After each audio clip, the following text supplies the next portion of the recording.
tarde, senhoras e senhores deputados, senhoras e senhores funcionários, senhoras e senhores jornalistas, senhoras e senhores agentes da autoridade. Vamos dar início à nossa reunião plenária, que sofreu algumas alterações porque estava previsto um debate de atualidade que foi adiado por motivo de doença da Senhora Ministra do Trabalho e da Solidariedade e Segurança Social.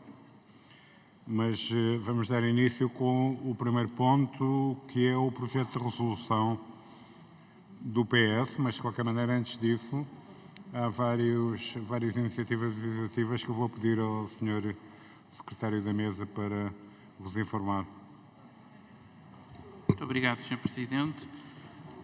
Deu entrada na mesa a proposta de resolução número 18/14, da iniciativa do Governo, que aprova a decisão Euratom 2020-2053 do Conselho de 14 de dezembro de 2020, relativa ao sistema de recursos próprios da União Europeia e que revoga a decisão 2014/335, Euratom baixa à segunda Comissão.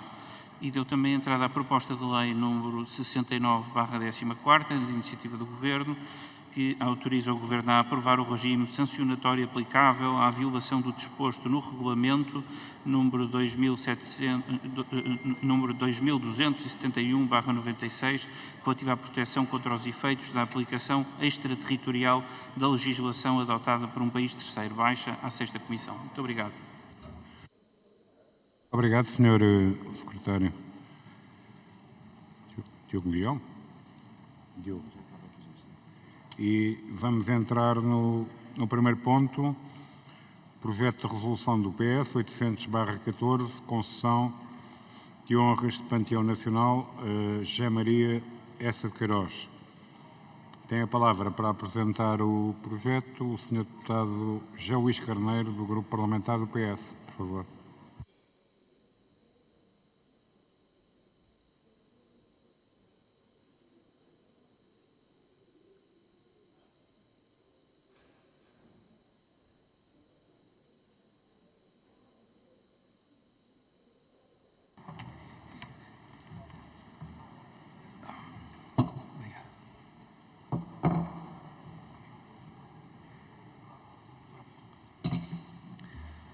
Senhor Presidente, senhoras e senhores deputados, Sr. Dr. Afonso Reis Cabral, escritor, trineto de Essa de Queiroz, em si cumprimento o Conselho de Administração da Fundação e a sua família. A Assembleia da República apreciará e decidirá sobre o projeto de resolução que visa conceder honras de Panteão Nacional a José Maria Essa de Queiroz. As honras de Panteão Nacional destinam-se a homenagear e a perpetuar a memória dos cidadãos portugueses que, entre outros feitos patrióticos, se tenham distinguido nomeadamente na expansão da cultura portuguesa, na criação literária e em prol da dignificação da pessoa humana. Ora, Essa de Queiroz é superiormente singular e um dos maiores vultos da literatura e da cultura nacional. Na função diplomática, defendeu com superior inteligência e com coragem a dignificação do ser humano. A decisão deste Parlamento constituirá um agradecimento à sua família, que em boa hora decidiu legar o seu património material e imaterial à fundação com o seu nome, sediada em Santa Cruz do Douro, no concelho de Baião. Hoje é presidida pelo bisneto do escritor Afonso Essa de Queiroz Cabral. É justo e oportuno lembrar Manuel de Castro, seu neto, que presidiu a Câmara de Baião, e Maria da Graça Salema de Castro, promotora, a par da constituição da própria fundação, de um projeto de desenvolvimento, cujas sementes foram lançadas às terras daquela região no decénio de 60, com a sua amiga Teresa Avilés, como gostava de lembrar. Tantos aqui mereciam ser lembrados e reconhecidos pelo trabalho de edificação da fundação, como Artur Carvalho Borges, Manuel Pereira Cardoso e tantos que, ao longo dos anos, ajudaram a nascer um dos mais importantes esteios do desenvolvimento regional e da afirmação nacional e internacional da língua e da cultura portuguesas. É um reconhecimento ao esforço abnegado de muitos que merecem, num breve futuro, o devido reconhecimento público. É o caso de Carlos Reis, membro do Conselho Cultural, que presidiu a Associação dos Amigos de Eça de Queiroz, cujo primeiro objetivo estatutário era o de criar as condições para a instituição da Fundação. Aos membros do Conselho Cultural, aos grêmios, clubes, círculos literários, ao Centro Nacional de Cultura, na pessoa de Guilherme de Oliveira Martins, que promovem o seu legado cultural e literário. De reconhecimento ao apoio das autarquias de Baião, de Amarante, Sinfãs, Rezende, Porto, Vila Nova de Gaia, Matosinhos, Póvoa de Varzim, Coimbra, Aveiro, Lisboa, Sintra e Évora. Aos que, tantos, no Ministério da Cultura e noutras áreas, nos diferentes governos, desde Teresa Patrício Gouveia, Santana Lopes, Nunes Liberato, Isabel Pires de Lima, compreenderam a importância deste projeto cultural. Aos deputados de todos os partidos, ao Instituto Camões e aos mecenas. É também uma homenagem ao povo e a uma região que ele tão eloquentemente soube enaltecer na sua correspondência quando, em 29 de maio de 1892, escreveu ao seu amigo Eduardo Prado: Caríssimo Prado, esta nossa terra é, sem dúvida, a obra-prima do grande paisagista que está nos seus. Que beleza! Tudo canta. Cantam, trabalhando, cavadores e ceifeiras. Em toda a parte onde estive não vi um palmo de chão onde se pudesse assentar o pé, sem o perigo de esmagar uma semente. Senhoras e senhores deputados, estaremos todos de acordo com os fundamentos literários e culturais expressos no projeto de resolução. Todos reconhecemos em Eça o brilho de um espírito livre, culto, humanista, arguto, que com uma escrita de palavras límpidas, de conteúdo fino e de superior ironia, mostrou as contradições da vida em sociedade e fez luz sobre a tensão entre os mundos da paixão e os mundos da razão. Mostrou-nos ao espelho, enquanto seres humanos, fortes e frágeis, feitos de luz e de sombras. Com as suas personagens, entrou na compreensão da natureza humana. Desse entendimento e da sua partilha, a obra literária abriu-se ao mundo, tornou-se universal. Trata-se mesmo de um escritor que é apreciado em todas as geografias do mundo. Conheci a sua casa em Paris. Lembro-me de ver no Real Gabinete de Leitura, no Rio de Janeiro, os seus manuscritos. Recordo-me bem do culto que lhe é prestado no Café La Colunata Egipciana, na cidade de Havana, em cuja universidade, em 2016, foi criada a Cátedra Eça de Queiroz. Pela atualidade, destaco duas dimensões da sua mensagem, presentes na obra literária e no serviço diplomático. Primeiro, a mensagem do desenvolvimento, presente no seu conto Civilização, editado primeiramente no Brasil e depois em Portugal como A Cidade e as Serras. Para quem não leu, vale a pena ler. Para quem leu, vale a pena reler. O diálogo entre o urbano e cosmopolita Jacinto e o rural Zé Fernandes permite-nos também hoje, como outrora, compreender mais profundamente a fonte do tédio, que não raras vezes toma conta da dita classe média e alta e que ameaçou abalar os alicerces da crença no progresso moral e técnico da humanidade. O Jacinto, da Cidade e as Serras, deixou para trás as luzes de Paris, declinou o determinismo e, chegado à Quinta de Vila Nova, em Santa Cruz do Douro, no romance onde se viria a chamar Quinta de Tormes, perguntou ao Silvério, com profunda consciência social: o que eu pergunto é se aqui em Tormes, na minha propriedade, dentro destes campos, que são meus, há gente que trabalhe para mim e que tenha fome.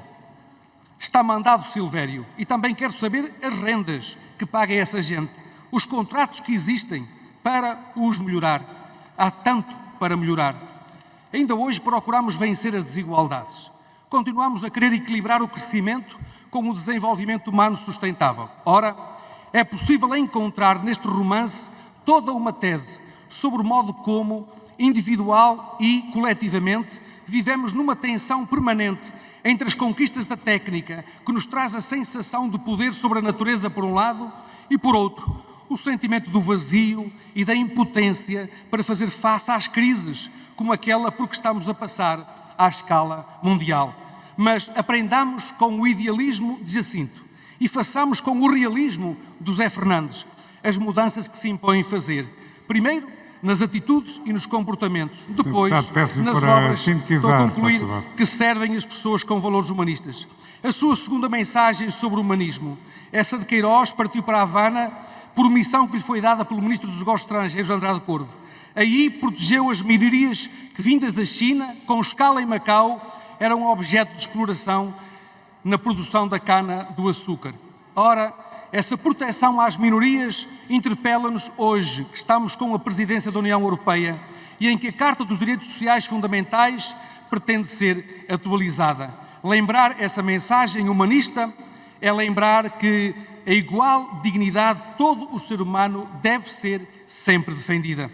Confiáramos, Sr. Presidente, esta responsabilidade, que aceitei, depois da abertura mostrada por todos os grupos parlamentares para que se avançasse com esta iniciativa, é um momento para mostrarmos o nosso apreço por essa de Queiroz e que esta responsabilidade passa a ser de todos nós, disse. Sr. Deputado. Tem a palavra o Sr. Deputado João Coutinho Figueiredo, da Iniciativa Liberal, por favor.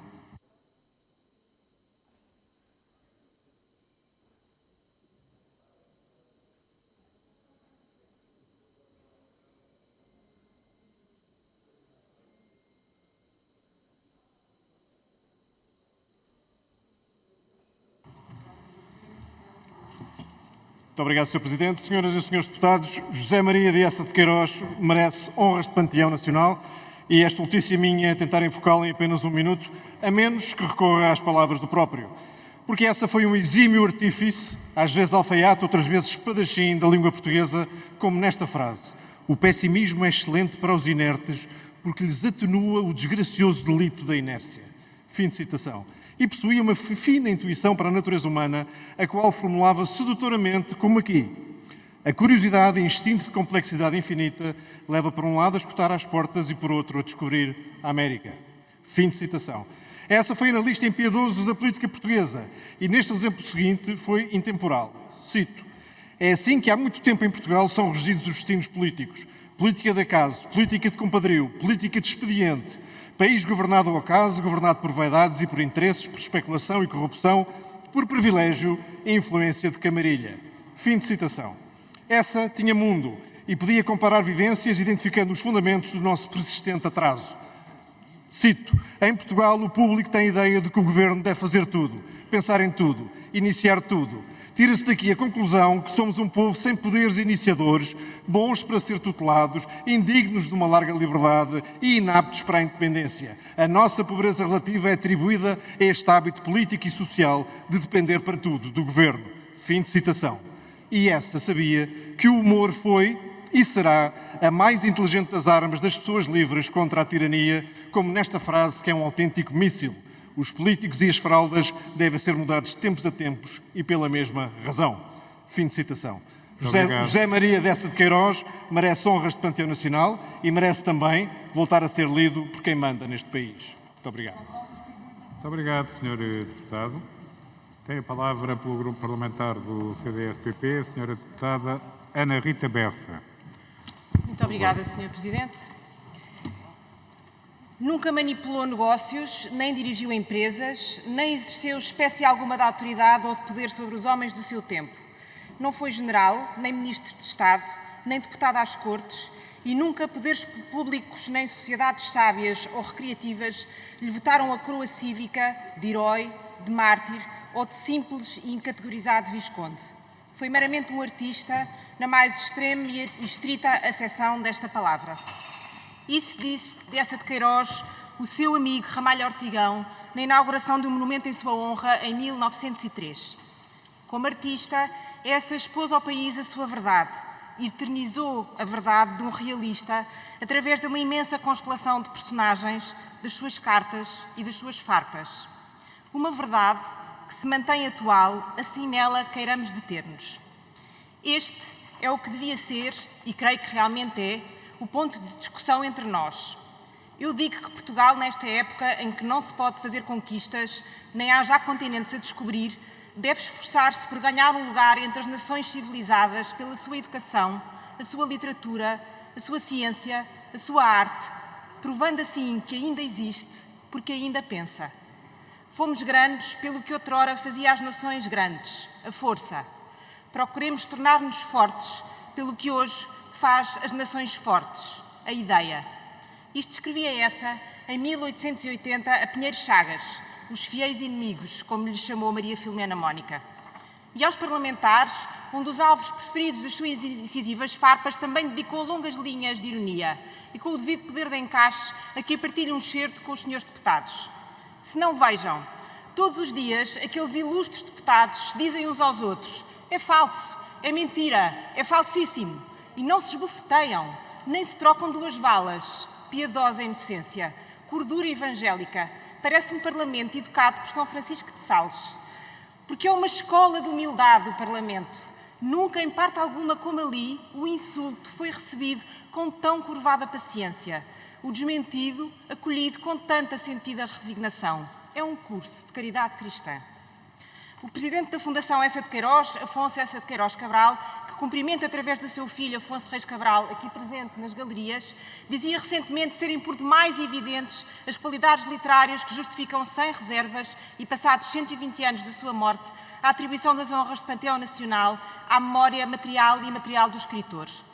No dia em que soube da sua morte, a 20 de agosto de 1900, Ramalho Ortigão dizia ao seu genro: a morte dessa de Queiroz é uma desgraça enorme.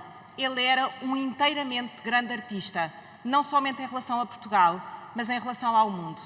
No Panteão Nacional terá, pois, esse lugar digno, projetado no país e no mundo, e a sua memória eternizada em toda a nossa memória coletiva. Muito obrigado, Sra. Deputada. Tem a palavra o Sr. Deputado José Luís Ferreira, dos Verdes, por favor. Obrigado, Sr. Presidente, senhoras e senhores deputados.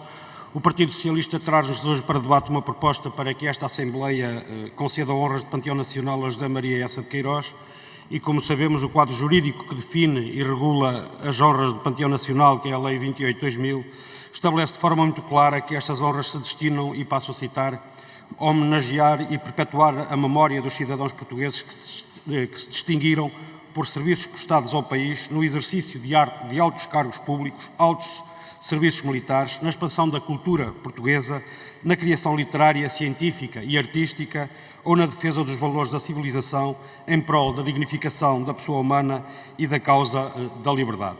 Ora, atento este quadro jurídico que define e regula as honras de Panteão Nacional, na perspectiva dos Verdes, ao falarmos de Essa de Queiroz, falamos de uma pessoa que se enquadra exatamente nos pressupostos aí definidos e não é apenas pela sua enorme dimensão de romancista e de escritor.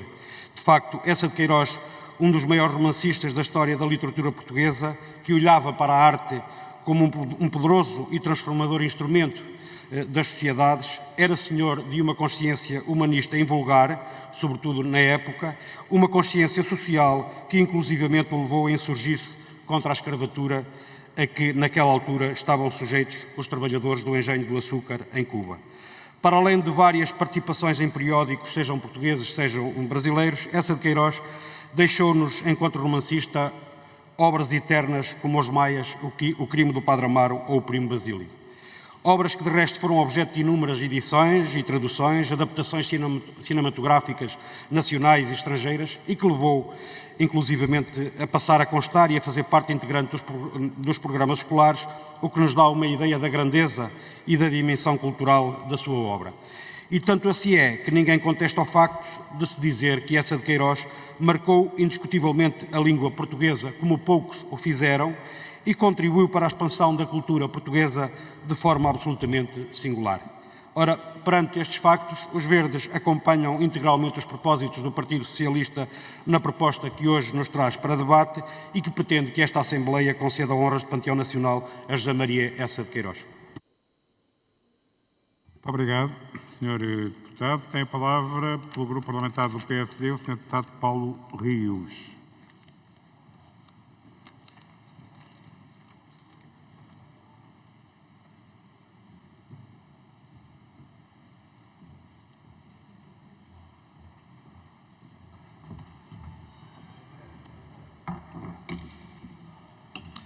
Senhor Presidente, senhoras e senhores deputados, começo a cumprimentar o Conselho de Administração e os familiares de José Maria Essa de Queiroz aqui presentes. E, ao contrário de outras distinções ou homenagens, a concessão de honras de Panteão é da competência exclusiva da Assembleia da República e tal ato será sempre fundamentado, revestindo a forma de resolução da Assembleia da República, conforme hoje fazemos. Para nós, este não é, nem pode ser, um ato qualquer, nem sequer comum. Se considerarmos que tais honras se destinam a homenagear e perpetuar a memória de cidadãos portugueses que prestaram altos serviços e que me escuso de repetir, já por aqui demais repetidos, perceberemos que esta singularidade e a relevância desta concessão está reservada a poucos, está reservada a muito poucos. Várias têm sido as iniciativas ou votos que aspiram a homenagear ou conceder honras várias neste Parlamento, suscitaram reserva ou receio de banalização ou vulgarização de que deve ser um ato valorizado. Mas, felizmente, não é este o caso. Não é o caso de José Maria Essa de Queiroz. Dos nossos, foi um dos maiores. A sua obra, a sua memória e a frescura e atualidade do seu legado continuam bem vivas na nossa memória coletiva. Apetece dizer que Essa de Queiroz não foi. Essa de Queiroz é e continua a ser único, reconhecido e muito atual. Embora falecido há 120 anos, manteve até hoje o reconhecimento unânime de ser um dos maiores romancistas da história da literatura portuguesa. E o tempo passou. E essa continua a ser essa, sem que ninguém lhe faça sombra ou provoque o esquecimento. A sua forte ligação de nascença à Póvoa de Varzim não pode ser esquecida, pois esse sentimento de pertença era assumido com orgulho pelo próprio, nomeadamente pela evidência da célebre expressão contida numa das suas correspondências trocadas com Pinheiro Chagas, em que ele dizia: "Eu sou apenas e só um pobre homem da Póvoa de Varzim." Foi, aliás, com origem na Assembleia Municipal da Póvoa de Varzim, que foi recentemente aprovada por unanimidade uma notável moção de apoio a esta iniciativa. Como não ignoremos que Essa de Queiroz está ainda hoje sepultada em jazigo de família, em Santa Cruz do Douro, concelho de Baião, local sede da Fundação Essa de Queiroz, Casa de Tormes, e, legitimamente, Baião reclama Essa de Queiroz como parte da sua própria história e património material.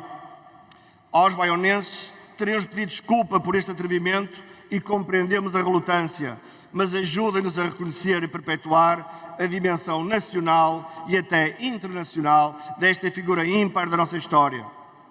Já muito foi dito sobre o homem e a obra que hoje provoca este debate, mas permitam-me somente realçar que Essa de Queiroz não foi só, e não era pouco, um romancista único. Foi um humanista consequente quando em Cuba, e um mordaz e irónico observador dos portugueses, em especial dos poderosos, dos dirigentes e dos políticos. Por vezes, sinto-me cruzo com algumas das suas personagens, se bem que com diferentes nomes e outras roupagens nesta mesma Assembleia. Além disso, tenho um percurso profissional que o levou a diferentes países, realidades e personagens, o que lhe confere uma mundividência singular. Talvez por tudo isto mesmo não espante que seja um autor tão lido e tão traduzido. Posto isto, e naturalmente, o PSD acompanha e subscreve esta proposta que queremos a todos une de concessão de honras de Panteão Nacional aos restos mortais de José Maria Essa de Queiroz, em reconhecimento e homenagem pela sua obra literária ímpar e determinante na história da literatura portuguesa, bem como apoiamos que seja constituído o grupo de trabalho nos termos formulados neste projeto do Partido Socialista, que saudamos. Muito obrigado.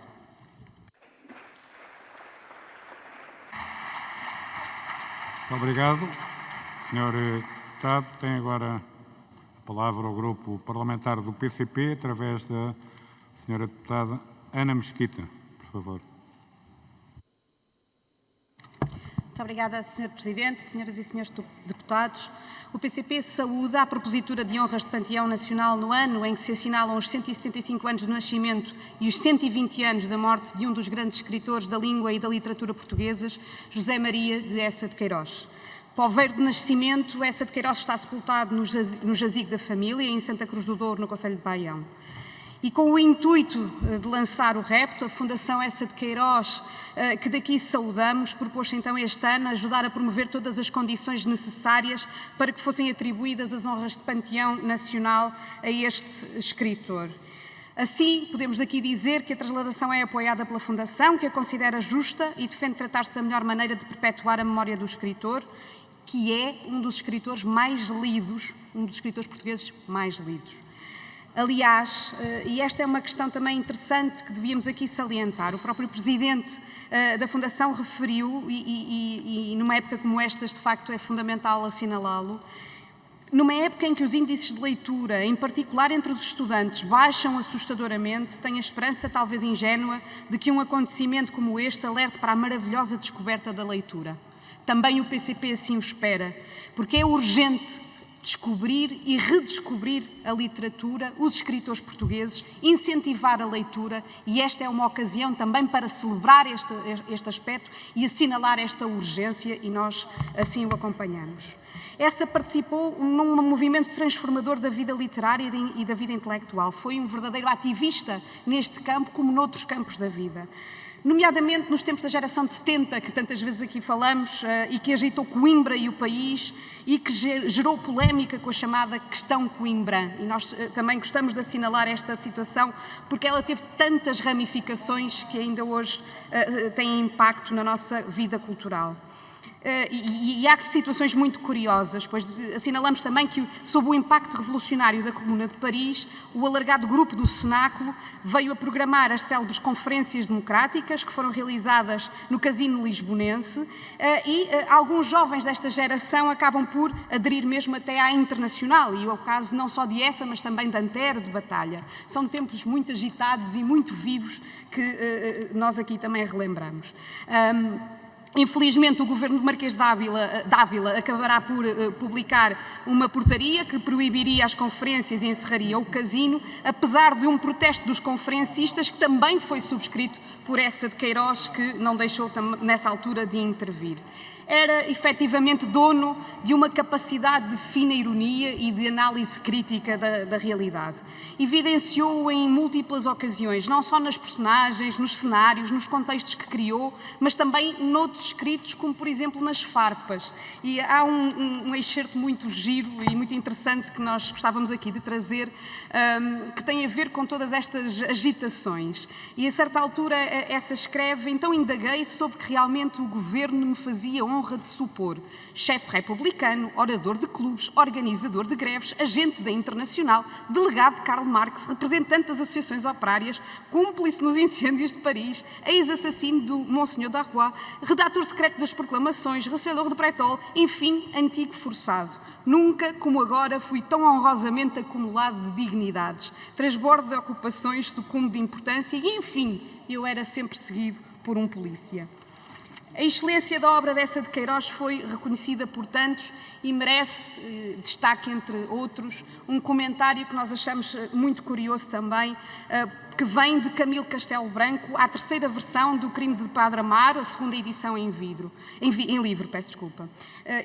Diz então Camilo Castelo Branco que esta obra é uma obra-prima que há de resistir como um bronze a todas as evoluções destruidoras da escola e da moda. Acreditamos que assim de facto é, e por isso reconhecemos a oportunidade deste projeto e de conceder as honras de Panteão Nacional a José Maria Essa de Queiroz. Obrigado, Sra. Deputada. Tem a palavra o Sr. Deputado André Silva, do PAN, por favor.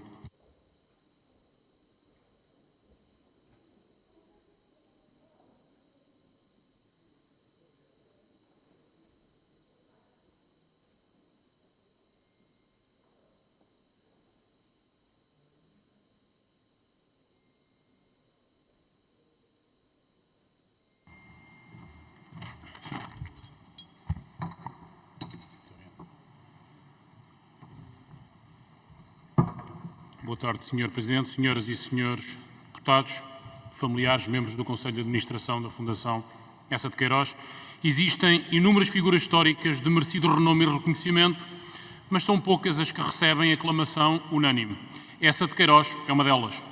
A sua visão clara e profunda sobre as mais variadas situações do desenrolar cotidiano da vida permitiu-lhe trazer, através do seu brilhantismo literário, para as páginas dos seus livros, uma caracterização do ser humano e da sociedade que são atemporais. Dos seus contemporâneos aos admiradores nascidos no século XX e já neste século, essa tem tocado e influenciado todas as gerações, demonstrando que as questões que aborda são intemporais e inerentes à condição que acompanha cada um de nós, sermos humanos. Essa de Queiroz foi, sem dúvida, um visionário. Conseguiu antever algumas das grandes problemáticas e modificações da sociedade que iriam influenciar os séculos vindouros. Vejamos o exemplo do romance A Cidade e as Serras e do conto Civilização.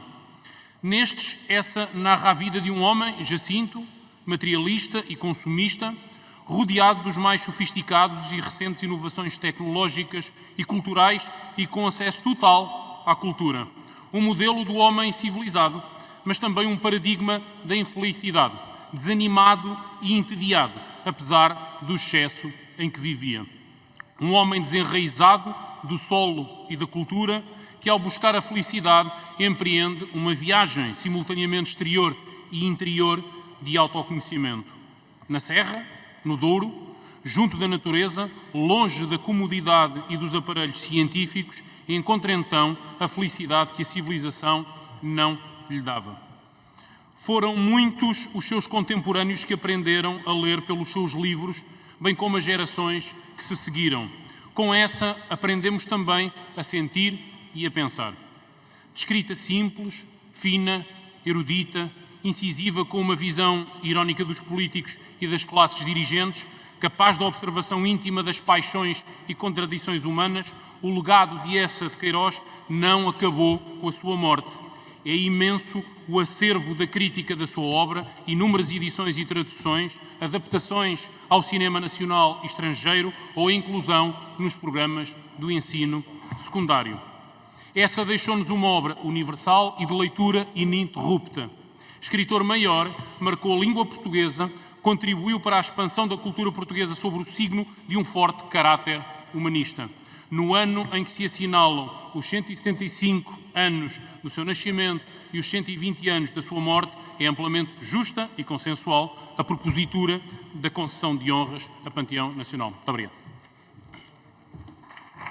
Muito obrigado, Sr. Deputado. É a vez do Grupo Parlamentar do Bloco de Esquerda. Tem a palavra a Sra. Deputada Alexandra Vieira.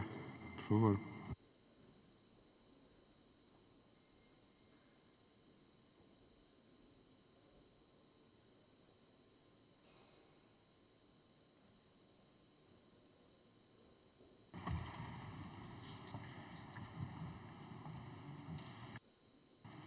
Muito obrigada, Sr. Presidente. Cumprimento os senhores familiares de Eça de Queiroz e a Fundação Eça de Queiroz. Cumprimento também o PS pela iniciativa de honras de Panteão Nacional do escritor Eça de Queiroz. O escritor José Maria Eça de Queiroz, vulto maior da literatura portuguesa e com projeção internacional na sua época, foi também jornalista e cônsul e um pensador inconformado e incansável.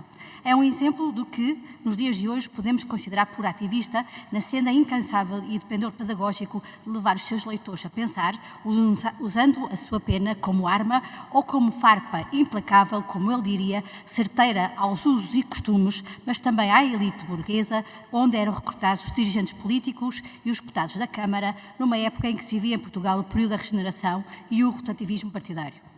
Jovem e recém-licenciado em Direito, em Coimbra, onde integrou a geração de 70, com Antero de Quental e Ramalho Ortigão, através do qual é introduzido o realismo, vem viver para Lisboa, onde, como ele próprio diz, traz Proudhon debaixo do braço. É nessa altura que escreve as farpas com Ramalho Ortigão durante os anos de 1870 e 1871. Constituem um registro da sociedade portuguesa nos anos posteriores, irónico, caricatural, crítico e pedagógico. No final do século XX, em Portugal, o neoliberalismo fazia os seus primeiros avanços. Nessa altura, novos cronistas, podemos dizer que na senda de Eça, faziam a mesma crítica feroz aos hábitos e costumes, desta vez travestidos de novo risquismo, preponderante politicamente, insuflado pelos engenheiros da fundo perdido que vinha de uma Europa para a qual Portugal tinha acabado de entrar. Enquanto isso, uma jovem professora de História lia e discutia com os seus alunos passagens da crónica dedicada à Câmara. Ilustra as fragilidades do rotativismo partidário e permite, ao mesmo tempo, um exercício de empatia histórica e de, a partir do passado, compreender o presente. Passadas 3 décadas, eis que há tentativas de desacreditar a democracia. Que farpas escreveria essa ao assistir a certas intervenções inflamadas nesta Câmara? Embora a pena e a voz de muitos denunciem o fenómeno populista tentacular nos dias de hoje, faz-nos falta a ironia dessa para denunciar as tolices, como dizia, e mostrá-las ao povo. Seria hoje essa um homem de esquerda? Bom, ele visava a transformação de um Portugal pobre, analfabeto, rural, piedoso, conservador, dominado por uma pequena elite burguesa, impreparada politicamente, intriguista e ciente dos seus interesses. Eça de Queiroz é, até aos dias de hoje, um autor incontornável através da sua obra, e gerações de estudantes aprendem ainda hoje o gosto pela literatura e, sobretudo, são desafiados a pensar criticamente e a questionar.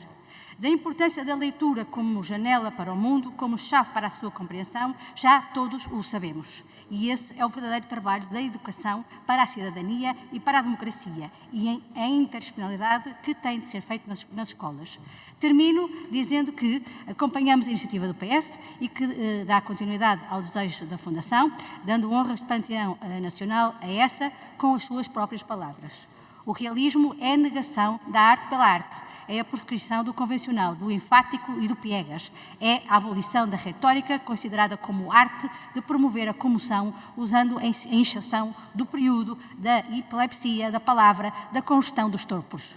É a análise do conflito da verdade absoluta. O realismo é a anatomia do caráter, é a crítica do homem, é a arte que nos pinta a nossos próprios olhos, para nos conhecermos, para que saibamos se somos verdadeiros ou falsos, para condenar o que houver de mal na nossa sociedade. Muito obrigada, Sr. Presidente.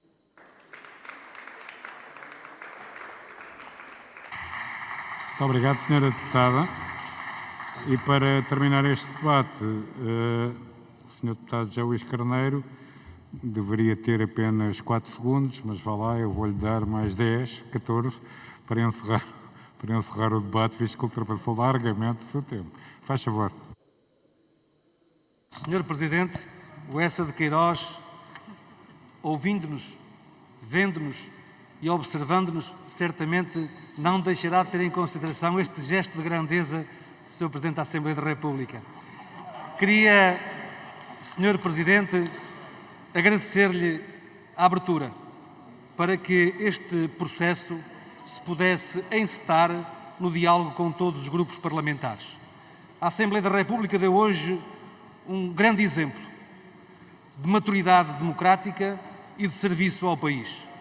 E com a atitude que hoje aqui foi tomada por todos os grupos parlamentares, estamos não apenas a homenagear um dos maiores vultos da literatura e da cultura do nosso país, como estamos também a homenagear o povo e uma região onde o Eça se inspirou para escrever os seus romances.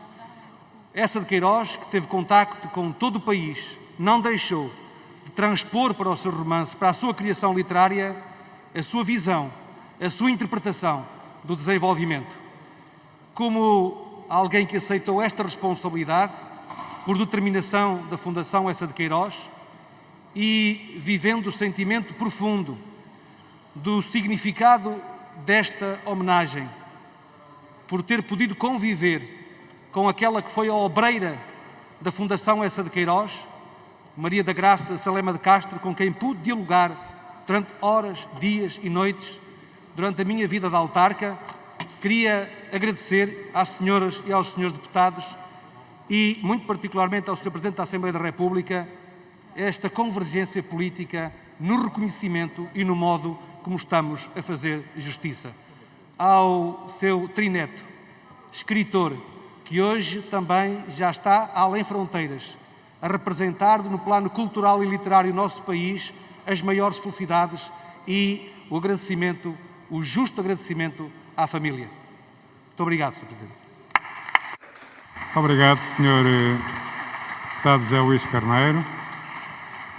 Eu também queria, evidentemente, agradecer à Fundação Eça de Queiroz e à família e ao trineto aqui presente, aliás, romancista de largo presente e de enorme futuro, digamos, o apoio que foi dado para que esta sessão se pudesse realizar e vamos finalizar este ponto e entrar no segundo ponto da nossa agenda, em que temos um projeto de lei do PSD que aprova o regime jurídico da desclassificação de contratos ou outros documentos que comprometem o Estado ou outras entidades integradas no perímetro orçamental em setores fundamentais, e também um projeto de lei do PAN que aprova um regime jurídico de transparência dos contratos, acordos e outros documentos relativos a operações que determinem a utilização ou disponibilização de fundos públicos relativamente a entidades pertencentes a setores estratégicos. Tem a palavra para abrir o debate e para apresentar o projeto do PSD o Sr. Deputado Hugo Carneiro, do PSD.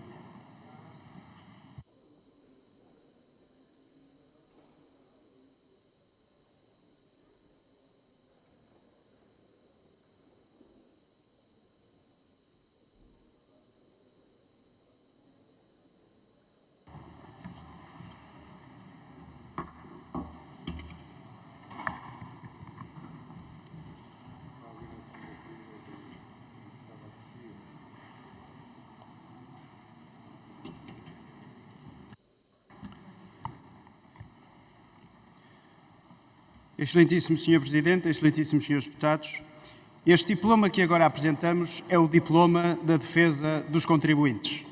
Os portugueses têm assistido ao longo de muitos anos à utilização de recursos públicos para solver responsabilidades de outras entidades em prejuízo, desde logo, de melhores serviços públicos. E tantas vezes a informação que legitimamente deveria ser facultada aos portugueses nunca foi. Nesta matéria, os casos mais recentes de uso de dinheiro público a título de socorro têm colocado o destaque no setor da banca. Só no novo banco, por exemplo, desde a sua resolução, já lá vão mais de 6,5 mil milhões de euros de dinheiro do Estado. Talvez um dia sejam devolvidos lá para 2040.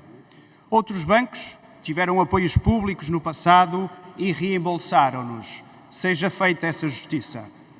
Além do setor da banca, poderíamos falar do setor dos transportes, com a TAP a perfilar-se como o mais recente caso da necessidade de injeção de dinheiro público.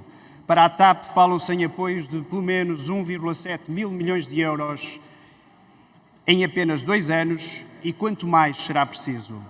A par destes setores, juntam-se os da energia, da água ou das comunicações. As entidades ligadas a setores estratégicos, quando se encontram em momento de aflição, socorrem-se sempre do Estado. E, regra geral, a prestação de contas ou a informação aos cidadãos peca sempre por ser escassa ou inexistente. Os contribuintes não conhecem os contratos assinados ou se a expectativa de recuperar esses fundos e sempre prometida pelos responsáveis públicos é mesmo realista ou será apenas uma promessa circunstancial para o momento televisivo. Aos contribuintes tudo é exigido, mas muito pouco lhes é dado em termos de prestação de contas ou sobre a racionalidade dos compromissos que o Estado assume em nome deles. O PSD apresenta assim este projeto de lei para a aprovação de um regime legal que permita que quase tudo possa ser conhecido pelos contribuintes, quando se usam dinheiros públicos em setores fundamentais. O propósito é salvaguardar o direito preponderante dos contribuintes à informação. Não aceitamos que possam existir armários de segredos menores, como o segredo bancário ou o segredo comercial, se foi utilizado dinheiro público. Normalmente, na medida dos milhares de milhões de euros, como tem acontecido. Não é admissível tornar-se evidente a existência de grandes devedores a estas empresas, por exemplo, bancos, que continuam com vidas folgadas e os contribuintes são chamados a pagar sempre, sem terem direito a conhecer os meandros das operações, da desvalorização dos ativos, das negociações feitas. Sem devassa da vida privada, os contribuintes têm o direito a conhecer as operações de valores relevantes que implicaram dinheiro público acima de 1 milhão de euros. É o que propomos. A nossa proposta é respeitadora do segredo de Estado e do segredo de Justiça, que na ponderação dos interesses devem prevalecer em defesa do próprio Estado, da segurança e das nossas relações externas. Propomos, deste modo, que este Parlamento possa desclassificar esta informação com base na aprovação de uma resolução da Assembleia da República. O Parlamento é o órgão de soberania eleito pelo povo e, no quadro constitucional, deve poder ser chamado a abrir as portas da opacidade nestes setores quando em causa esteja o uso de dinheiro público. Este regime não se confunde com aquele aprovado pela Lei 15 de 2019, nem tem respaldo na Lei de Acesso à Informação Administrativa. É um regime próprio, inovador, que vai para lá daqueles e que mantém o trilho, o propósito, o desiderato do reforço da transparência na gestão do Estado. O PSD não poderia deixar de o apresentar e folgamos ver que também um outro partido decidiu associar-se a este movimento, replicando o projeto do PSD. Neste diploma, impomos também que todos estes documentos tenham uma versão traduzida para português. Aprovada a resolução pelo Parlamento e salvaguardando-se os elementos mínimos da proteção de dados, quem ousar bloquear esse acesso poderá ser punido pelo crime de desobediência qualificada. O PSD está naturalmente disposto a ouvir todas as entidades relevantes e para com os partidos prosseguir no aperfeiçoamento da nossa proposta. Um voto contra este projeto é um voto contra a transparência do uso dos dinheiros públicos e o direito preponderante à informação dos contribuintes. Naturalmente, nós votaremos a favor. Disse.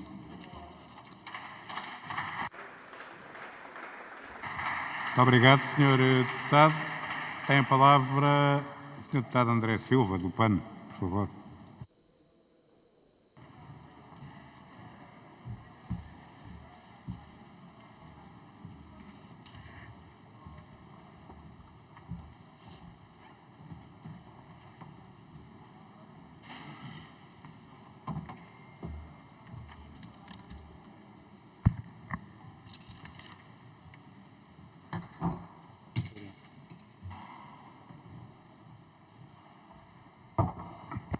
Sr. Presidente, senhoras e senhores deputados, entre 2008 e 2019, as intervenções no setor bancário custaram ao país quase 21 mil milhões de euros.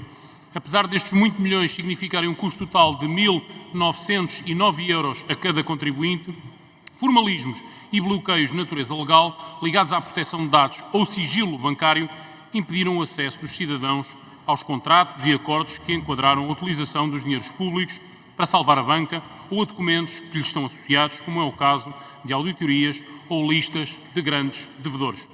Em alguns casos, nomeadamente no âmbito do novo banco, deu-se inclusivamente o absurdo deste Parlamento ver ser-lhe vedado o acesso sem restrições a informação relevante quanto a estas intervenções, informação essa que acabou exposta em meios de comunicação social ou até em blogs. Com a TAP verificamos exatamente o mesmo problema. Uma intervenção que nos vai custar nos próximos anos pelo menos 3,7 mil milhões de euros, ou seja, 300 euros a cada contribuinte. Contudo, tal como na banca, os contribuintes não têm acesso ao plano de reestruturação da TAP. Estas operações têm impacto no déficit, no equilíbrio das contas e nas opções orçamentais dos sucessivos governos.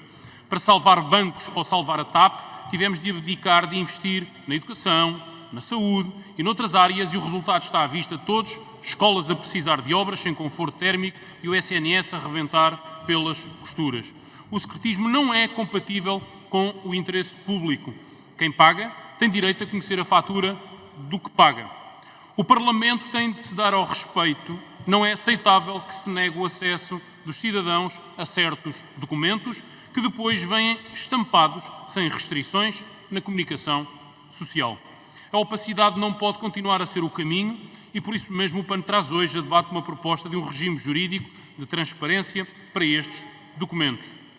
Não se trata de alterar as regras de sigilo ou segredo previstas, trata-se sim de criar um regime especial que permite que, em casos muito concretos e delimitados, a Assembleia da República possa deliberar, quando assim entender, e com uma fundamentação adequada, levantar o sigilo ou o segredo que é imposto sobre certos documentos, de forma a que os cidadãos, contribuintes, os possam conhecer.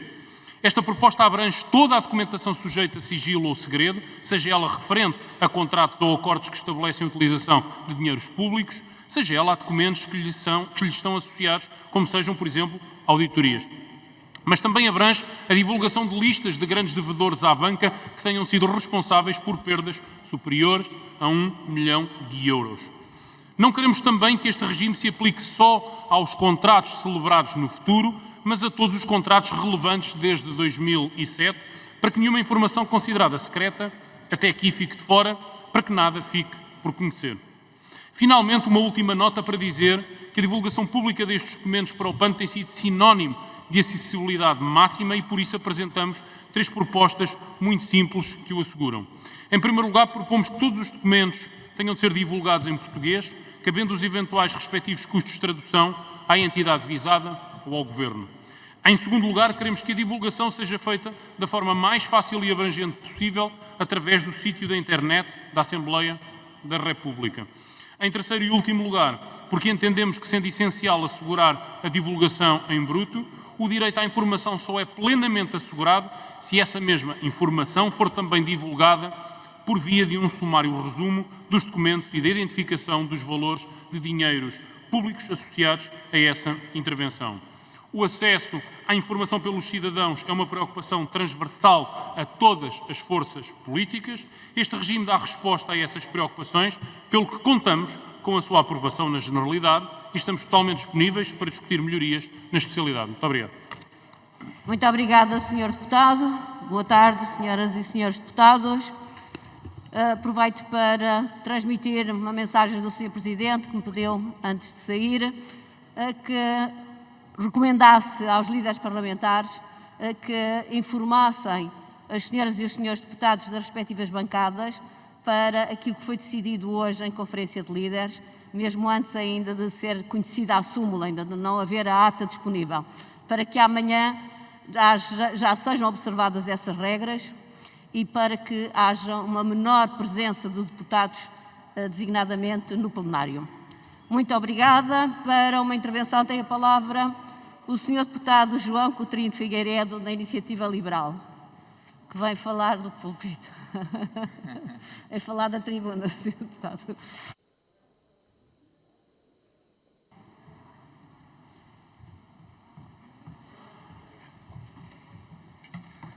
Muito obrigado, Sra. Presidente. Este Minuto Liberal vai recorrer à metáfora do carro usado. Ninguém aceita comprar um carro usado sem o ver, sem saber o preço, sem saber se anda, sem confirmar que serve para a família ou para o negócio. Nem não basta o vendedor jurar a pé juntos que o carro é bom e barato, ninguém vai nessa conversa. Ninguém, claro está, a não ser alguém que se assemelha àquilo que o Estado acha que é o típico contribuinte português. Porque o típico contribuinte português sabe que está a pagar, vê o seu dinheiro dos impostos voar do bolso para os cofres do Estado, mas não sabe o que está a pagar, não sabe o porquê de estar a pagar, não sabe se havia alternativas melhores ou mais baratas. Pede-lhe para confiar que o carro é ótimo e nem o deixam dar uns pontapézitos nos pneus para verificar. Demasiados contratos do Estado são secretos ou opacos, especialmente os dos setores referidos nos projetos de lei em discussão, como os setores financeiros, transporte ou energia. Por isso, a possibilidade da Assembleia da República poder desclassificar estes contratos traz óbvias vantagens. A transparência incentiva o Estado a utilizar cada cêntimo com mais critério e garante ao contribuinte que o dinheiro está a ser gasto com a possibilidade de escrutínio por si próprio ou pelos legítimos representantes dos atos e omissões dos decisores políticos. Por outras palavras, as pessoas vão poder responsabilizar aqueles que, por incompetência ou compadrio, desperdiçam o seu dinheiro. E deve ser por isso que alguns se incomodam com esta iniciativa. As pessoas têm que poder saber as condições em que estão a comprar os carros. E quem diz carros, diz aviões. Muito obrigado. Obrigada, Sr. Deputado. Para uma intervenção tem a palavra a Sra. Deputada Cecília Meireles, do Grupo Parlamentar do CDS. Muito obrigada, Sra. Presidente, senhoras e senhores deputados. Os projetos que hoje aqui discutimos, um da autoria do PSD e outro da autoria do PAN, vêm basicamente propor um regime que permita a desclassificação dos contratos que tragam encargos para o erário público, ou seja, e simplificando, que tragam ou possam trazer encargos para todos nós e para todos os contribuintes. Em primeiro lugar, eu acho que é bom que fique claro, porque percebe-se porque é que estas iniciativas aparecem, mas a regra no que toca aos compromissos assumidos pelo Estado devia ser a da transparência. A regra devia ser que os contratos fossem conhecidos e que os compromissos fossem conhecidos. Apenas, excepcionalmente, deveria haver a classificação dos documentos. Ora, como todos nós já percebemos, e sobretudo quem tem aqui experiência em contratos relacionados com a banca e em documentos relacionados com a banca, já deve ter percebido que quer para o Governo, quer para algumas instâncias, como por exemplo o Banco de Portugal, na dúvida classifica-se tudo. E é isso que também leva à necessidade da criação de uma legislação que permita que quer o Parlamento, quer até sobretudo os cidadãos em geral, porque é sobre eles que recaem os encargos, tenham acesso aos compromissos que estão a ser assumidos. E eu gostava de lembrar algumas coisas, porque nós estamos aqui a discutir um regime que é um regime jurídico de desclassificação dos compromissos assumidos e dos contratos assumidos, mas isto não esgota a discussão do ponto de vista político. Eu gostava aqui de lembrar, porque a questão bancária e a questão sobretudo do novo banco é aquela que tem feito surgir mais questões, mas está longe, infelizmente, de ser a única. Mas eu gostava de lembrar que quando o novo banco foi vendido, ou quando uma parte do novo banco foi vendida à Lone Star, o Governo dizia: não resultarão daqui encargos diretos ou indiretos para o Estado. Portanto, a acreditar no que o Governo dizia, este contrato com a Lone Star nem sequer teria que ser desclassificado à luz desta legislação. Depois, infelizmente, já percebemos que não foi bem assim. E, portanto, eu gostava de dizer que nós, obviamente, votaremos a favor das propostas que estão aqui, sem prejuízo de alterações na especialidade, mas eu gostava de dizer que, mais do que a questão jurídica, importa tirar consequências da questão política, porque os compromissos do Estado são para cumprir, mas são, antes de mais, para assumir. E nós temos em Portugal o mesmo Governo e o mesmo Primeiro-Ministro que ora diz que não há compromisso nenhum e não haverá encargo direto nem indireto para o erário público, ora diz que, indignado, que os compromissos são para cumprir e que o Estado só tem que pagar à Lone Star e não se pôr agora a fazer perguntas ou a querer conhecer contratos. E esta é a questão política de fundo que tem também que ser discutida. E, portanto, votaremos favoravelmente os projetos, esperando naturalmente que algumas coisas possam ser resolvidas em especialidade, porque nós temos que ter alguns cuidados, nós não queremos agora falir as empresas por pôr toda a sua vida a nu, certamente que não é essa a intenção dos autores e, portanto, no que depender de nós, estes projetos passam à especialidade e poderemos ter um regime de desclassificação destes contratos. Muito obrigada. Obrigada, Sra. Deputada. Para uma intervenção, tem a palavra o Sr. Deputado António Filipe, do Grupo Parlamentar do PCP.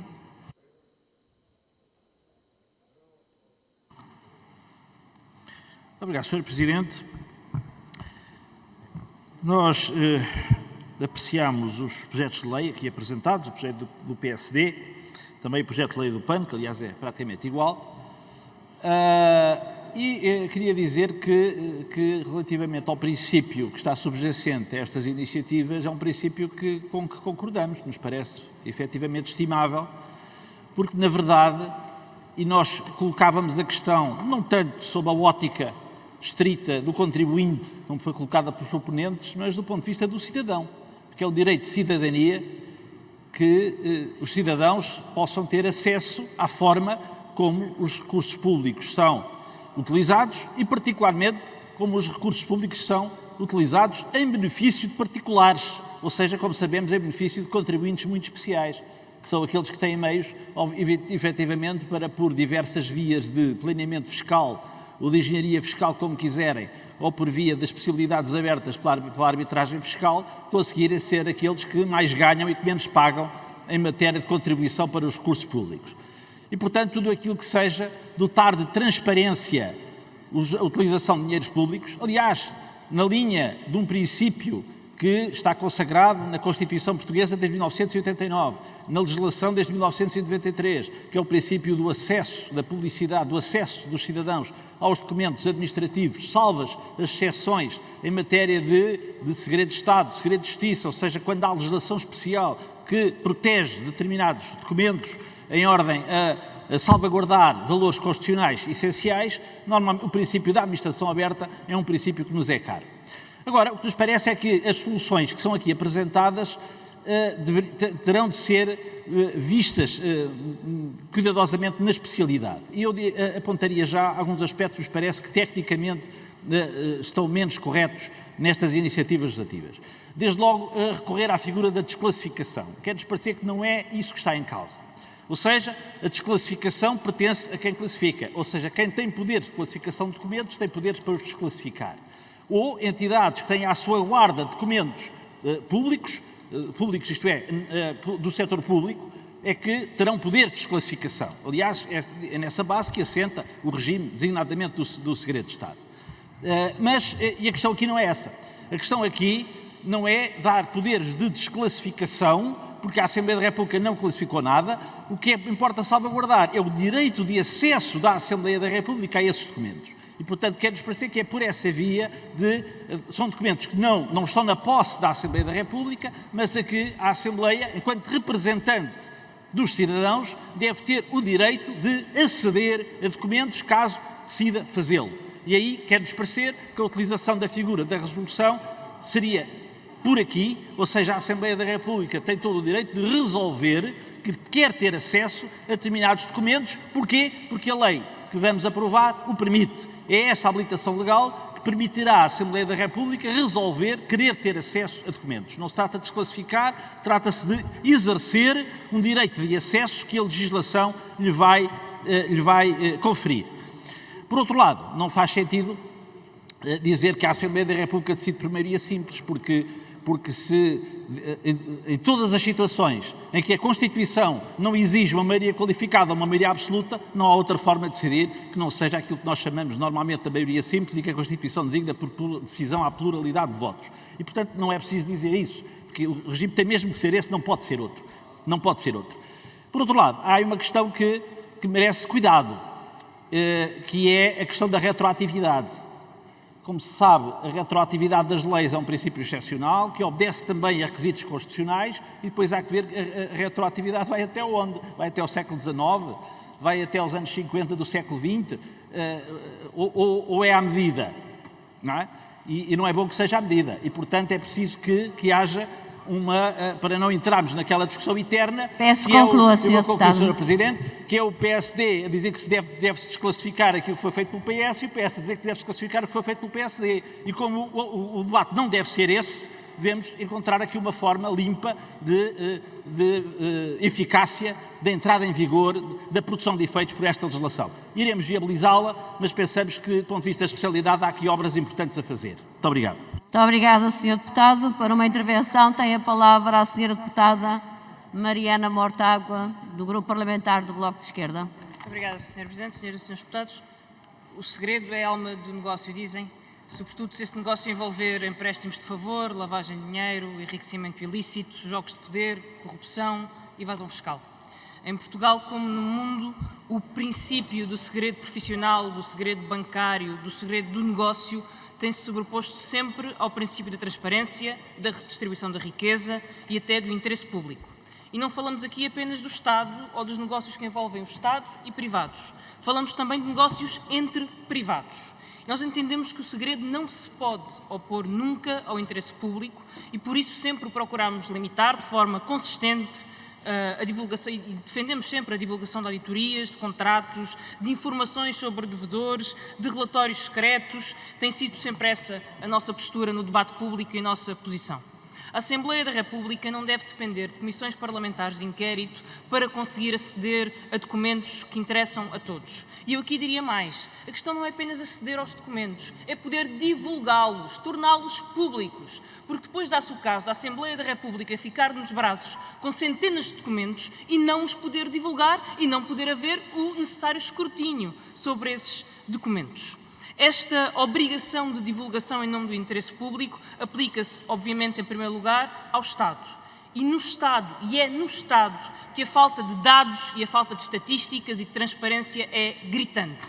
Desde os dados sobre a utilização de benefícios fiscais, simples dados de execução orçamental e por exemplo, de despesa fiscal, mas também de dados fiscais sobre alguns impostos, até ao levantamento dos imóveis ou do número de trabalhadores do Estado por escalão de rendimento, não temos informações para fazer o debate público. E torna-se mais grave quando se trata de relações com os privados. Posso-vos dar alguns exemplos de documentos que já pedimos e que ainda não recebemos. Contratos de privatização da ANA, da TAP, da REN e da EDP, feitos por PSD e CDS, nunca tivemos acesso. Contratos da venda do novo banco foram entregues à Assembleia da República com uma cláusula de confidencialidade e, portanto, não podem ser divulgados. Contratos de prolongamento das concessões das barragens na altura do governo de José Sócrates não foram publicados, não foram conhecidos. Tudo isto impede um debate público sobre os grandes negócios do Estado. E não é apenas quando o Estado socorre a empresas privadas. São negócios que dão milhões em lucros a empresas privadas. Não tem que haver um socorro, basta vender recursos públicos que interessam a todos e, por isso, toda a gente deveria ter acesso às condições em que a venda desses recursos públicos aconteceu. Porquê é que esses contratos são segredo? Será que são segredo para proteger os contribuintes? Não parece. Será que são segredos para proteger o Estado? Também não me parece. Parece-me que são segredo para proteger os ministros e os governantes que os fizeram e também as empresas privadas que lucram com esses mesmos contratos e, por isso, não podemos aceitá-lo. Para além dos contratos de privatização e com privados, há outras preocupações que temos. São, por exemplo, serviços de assessoria jurídica que não vão à base de dados de contratação pública e sobre o qual não há informação do Estado. Despachos que a Assembleia da República luta para ter acesso, mas que o Governo guarda, nomeadamente o despacho que aprovou a venda agora da concessão das barragens da EDP à Engie. Mas também negócios entre privados que envolvem bens do Estado, como é o caso da venda da concessão das 6 barragens de Miranda do Douro, da EDP à Engie. É um negócio entre privados, mas em que está em causa não só uma possível fuga aos impostos, mas também a concessão de um bem público. Devemos ou não devemos ter acesso a esse contrato. E por isso termino dizendo que acompanharemos esta proposta, ela aproxima-se em tudo daquilo que sempre defendemos, achamos que ela pode ir mais longe, não só no seu âmbito, mas também na forma de divulgação. Achamos que ela não deve depender necessariamente de uma aprovação na Assembleia da República, mas deve ser um princípio obrigatório. Há contratos que devem ser, por defeito, públicos. Em nome da transparência, faremos com certeza esse debate na especialidade. Muito obrigada, Sra. Deputada. Para uma intervenção, tem a palavra o Sr. Deputado Fernando Anastácio, do Grupo Parlamentar do PS. Sra. Presidente, Senhoras e Senhores Deputados, a respeito deste tema, gostaria de começar por fazer uma referência que o Partido Socialista revê-se e está de acordo com um princípio da transparência e de uma administração aberta. E é deste ponto de partida que começamos este mesmo debate. E a administração aberta e o conhecimento de todos os compromissos do Estado não pode também ser construída com base em pôr e entorces na própria orgânica e no nosso sistema jurídico-constitucional. Também é importante referi-lo. Portanto, a transparência não pode ser evocada para, como, digamos, por vezes, em vez de efetivamente ser uma transparência, ser um caminho para algum marketing político. Também é preciso termos em consciência isso mesmo. Queria dizer-vos precisamente o seguinte, e as questões que, sem prejuízo de uma discussão com certeza teremos que ter sobre este assunto, importam em focarmos, e se estamos de acordo sobre os princípios, importa focarmos na forma como os tratamos e como os respeitamos e como encontramos as soluções. Aliás, já houve aqui algumas críticas que no Partido Socialista foram feitas, que o Partido Socialista não tem nenhum rebuço em acompanhar, até se revê nas mesmas. Porque também há uma nota que é importante fazer notar.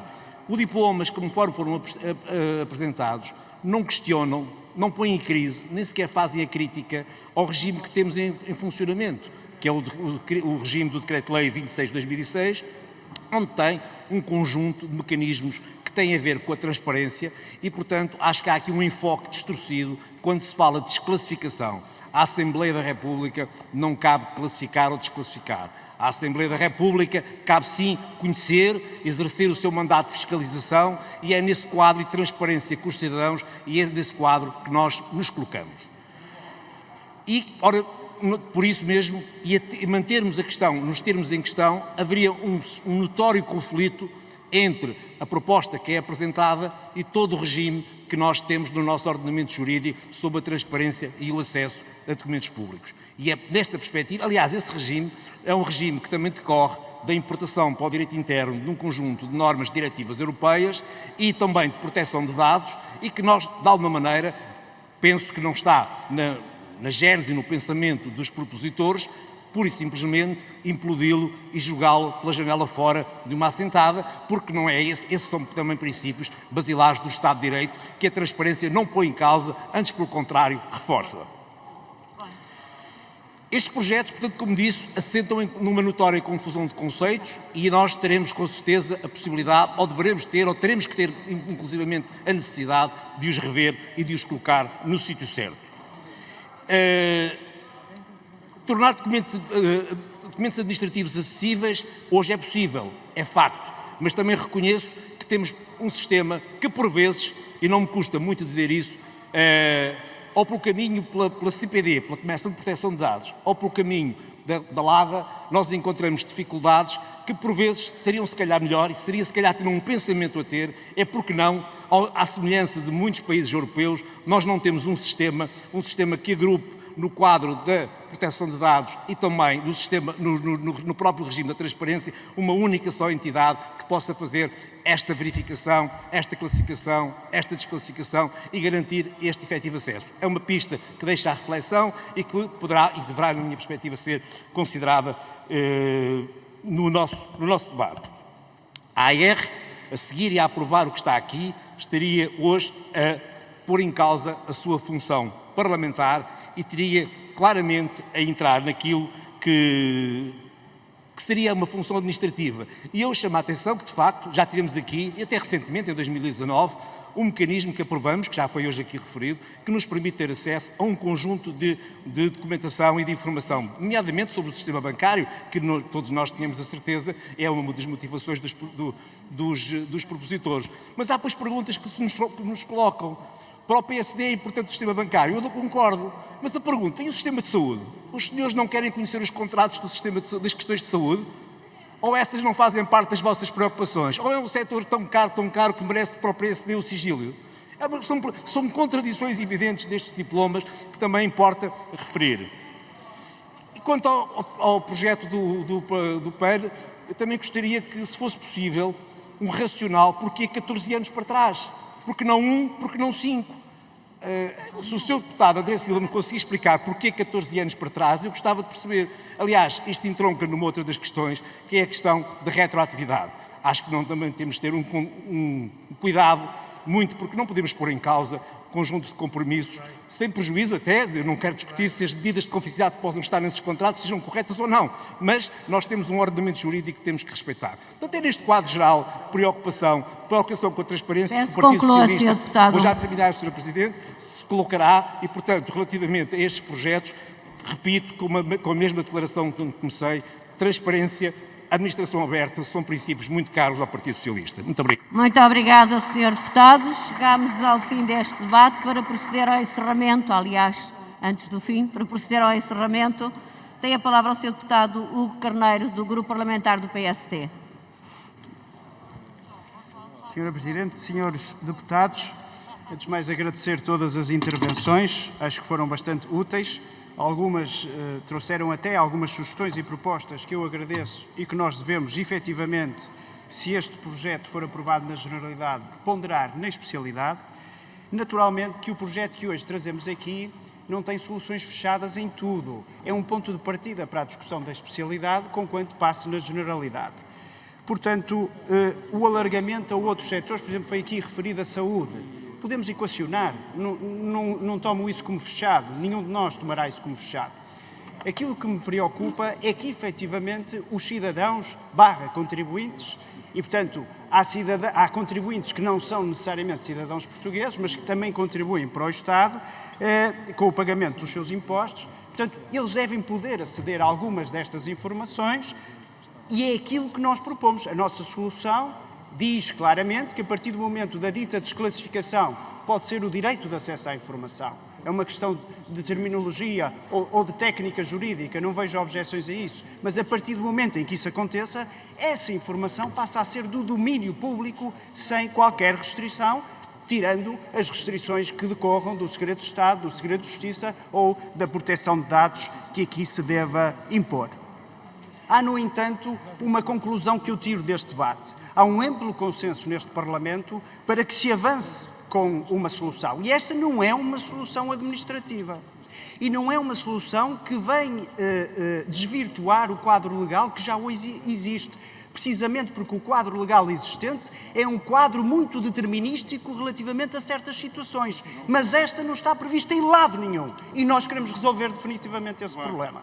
E isto para nós é claro.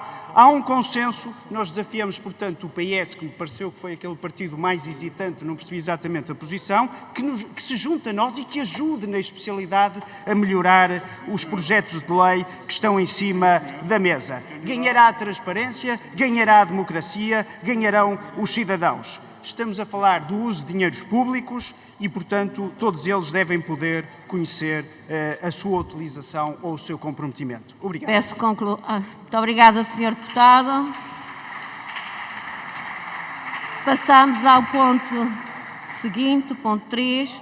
Projeto de Lei número 571 do Bloco de Esquerda, alarga a proteção conferida pela prestação social para a inclusão. Para apresentar este projeto de lei, tem a palavra o Sr. Deputado José Manuel Pureza, do Grupo Parlamentar do Bloco de Esquerda.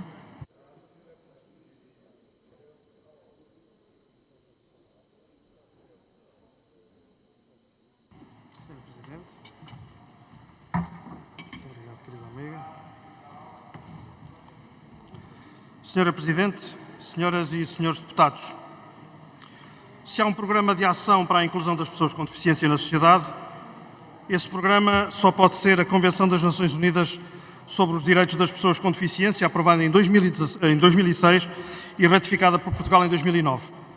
Inclusão significa reconhecimento da titularidade de direitos e não resignação com qualquer via assistencialista. A Convenção sobre os Direitos das Pessoas com Deficiência estabelece que os Estados-partes reconhecem o direito das pessoas com deficiência à proteção social e ao gozo desse direito sem discriminação com base na deficiência e tomarão as medidas apropriadas para salvaguardar e promover o exercício deste direito.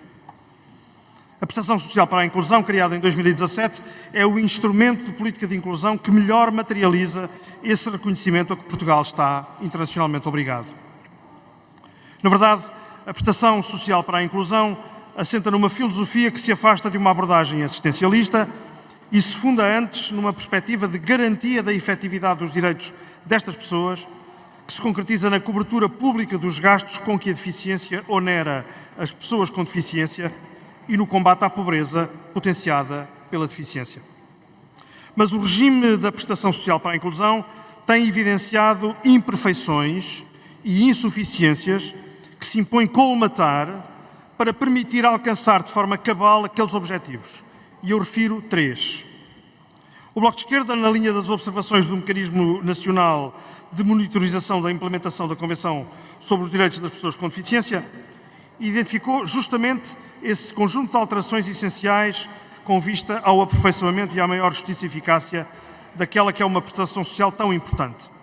Assim, em primeiro lugar, impõe-se responder com justiça e bom senso ao imenso número de situações de pessoas excluídas do acesso à prestação social para a inclusão por uma aplicação estrita dos requisitos legais em vigor sobre percentagens da Tabela Nacional de Incapacidades, mas cuja deficiência gera dependência agravada. É essa resposta de justiça e de bom senso que este projeto de lei procura acolher na lei ao alargar a título excepcional o acesso à prestação social para a inclusão a pessoas com deficiência inferior a 60%, mas que estejam provadamente em situação de especial incapacidade ou dependência. Em segundo lugar, é também exigida uma resposta de justiça e de bom senso para as tantas pessoas a quem a lei atual nega o acesso à PSI porque adquiriram a sua deficiência depois dos 55 anos, sem que ela seja o resultado dos processos de envelhecimento natural. É essa resposta de justiça e de bom senso que este projeto procura acolher na lei ao incluir no benefício da PSI quem adquire a deficiência ou incapacidade após os 55 anos e que comprovadamente não resulte de processos degenerativos associados ao normal envelhecimento. Por fim, o projeto de lei do Bloco de Esquerda amplia o limite da acumulação da prestação social para a inclusão com os rendimentos do trabalho, fazendo-a corresponder à soma do rendimento mínimo nacional garantido, o seu valor anual, com o valor de referência anual da componente de base da PSI. Esta é uma alteração que assume a natureza da componente de base desta prestação, porque ela é uma cobertura pública das despesas acrescidas provocadas pela deficiência, impedindo que estas despesas onerem discriminatoriamente os rendimentos do trabalho. Estamos convictos de que assim se dota a prestação social para a inclusão de um regime mais justo e mais fiel à sua filosofia. No debate de especialidade, acolheremos as propostas de alteração que reforcem esta finalidade. Muito obrigado. Muito obrigada, Sr. Deputado. Para apresentar o projeto de lei número 545 do PCP, melhora as condições de acesso das pessoas com deficiência à prestação social para a inclusão, tem a palavra a Sra. Deputada Diana Ferreira.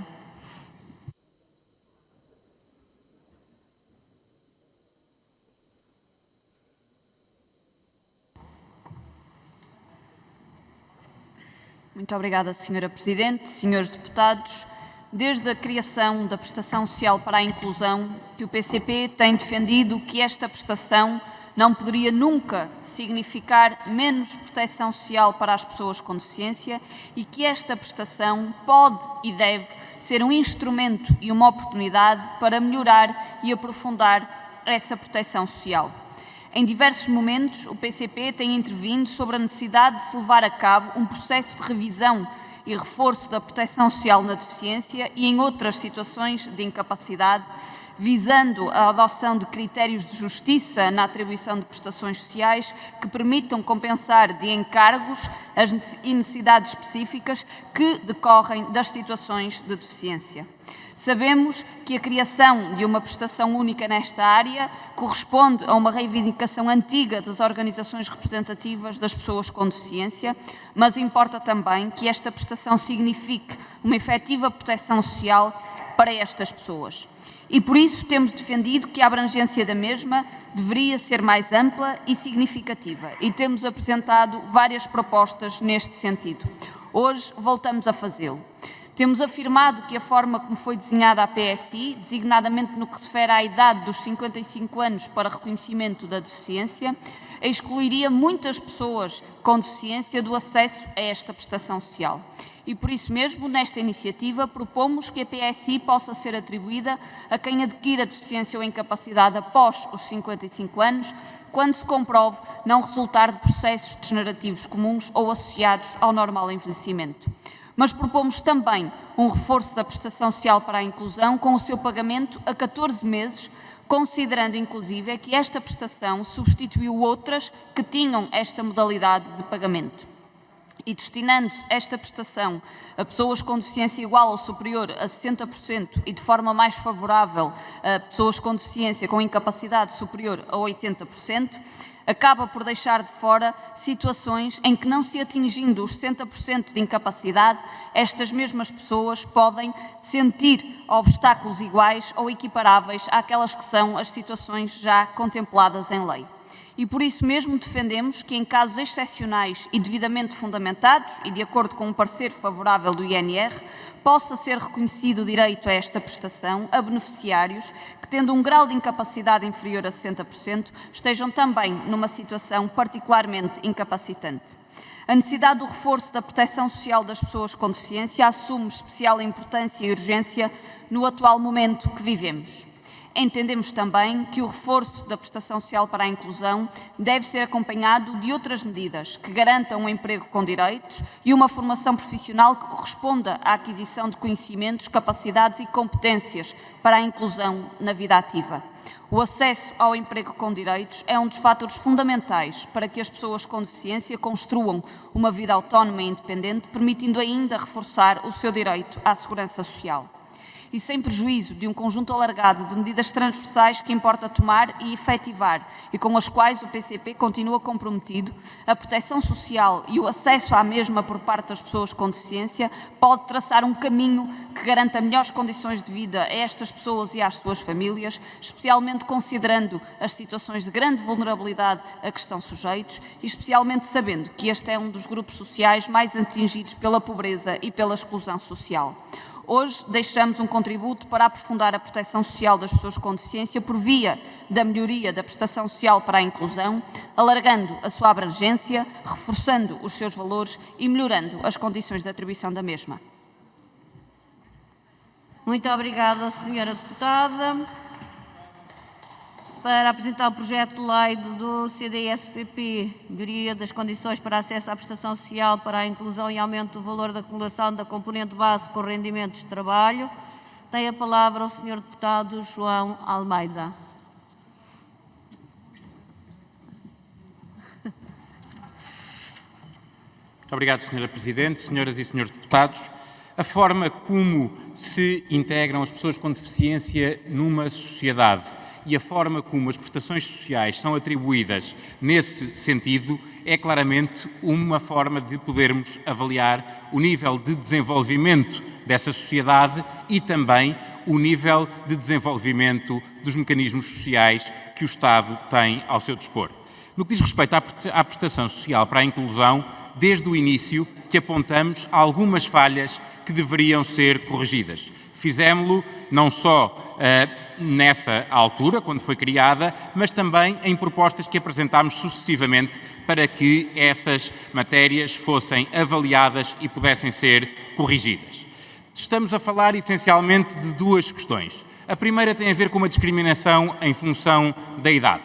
E, como já foi dito, o facto de apenas se permitir que tenham acesso a esta prestação aqueles que façam o requerimento, reunindo os requisitos, naturalmente, que apresentem o requerimento até aos 55 anos, embora possam depois ver atribuída esta prestação já depois de completarem essa idade, do nosso ponto de vista, e não é apenas do nosso ponto de vista, é de todos aqueles que se preocupam com esta matéria e com a inclusão das pessoas com deficiência, introduz um fator de discriminação inaceitável.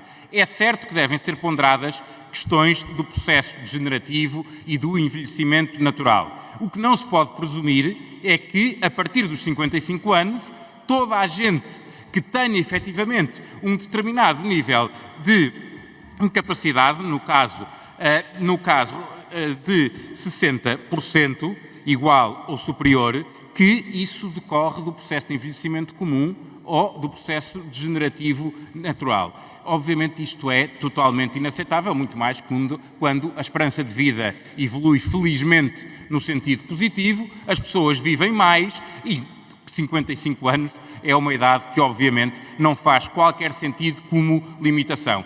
Se bem que nós entendemos que não deve fazer sentido 55 nem idade nenhuma. O Estado não pode excluir cidadãos do direito de apresentarem o seu requerimento e tem, naturalmente, de considerar as circunstâncias particulares de cada pessoa e não fazer critérios gerais que, à partida, excluem uma percentagem significativa das pessoas desta possibilidade de apoio. E, portanto, entendemos que a limitação etária deve ser eliminada. Depois há a questão do montante da prestação.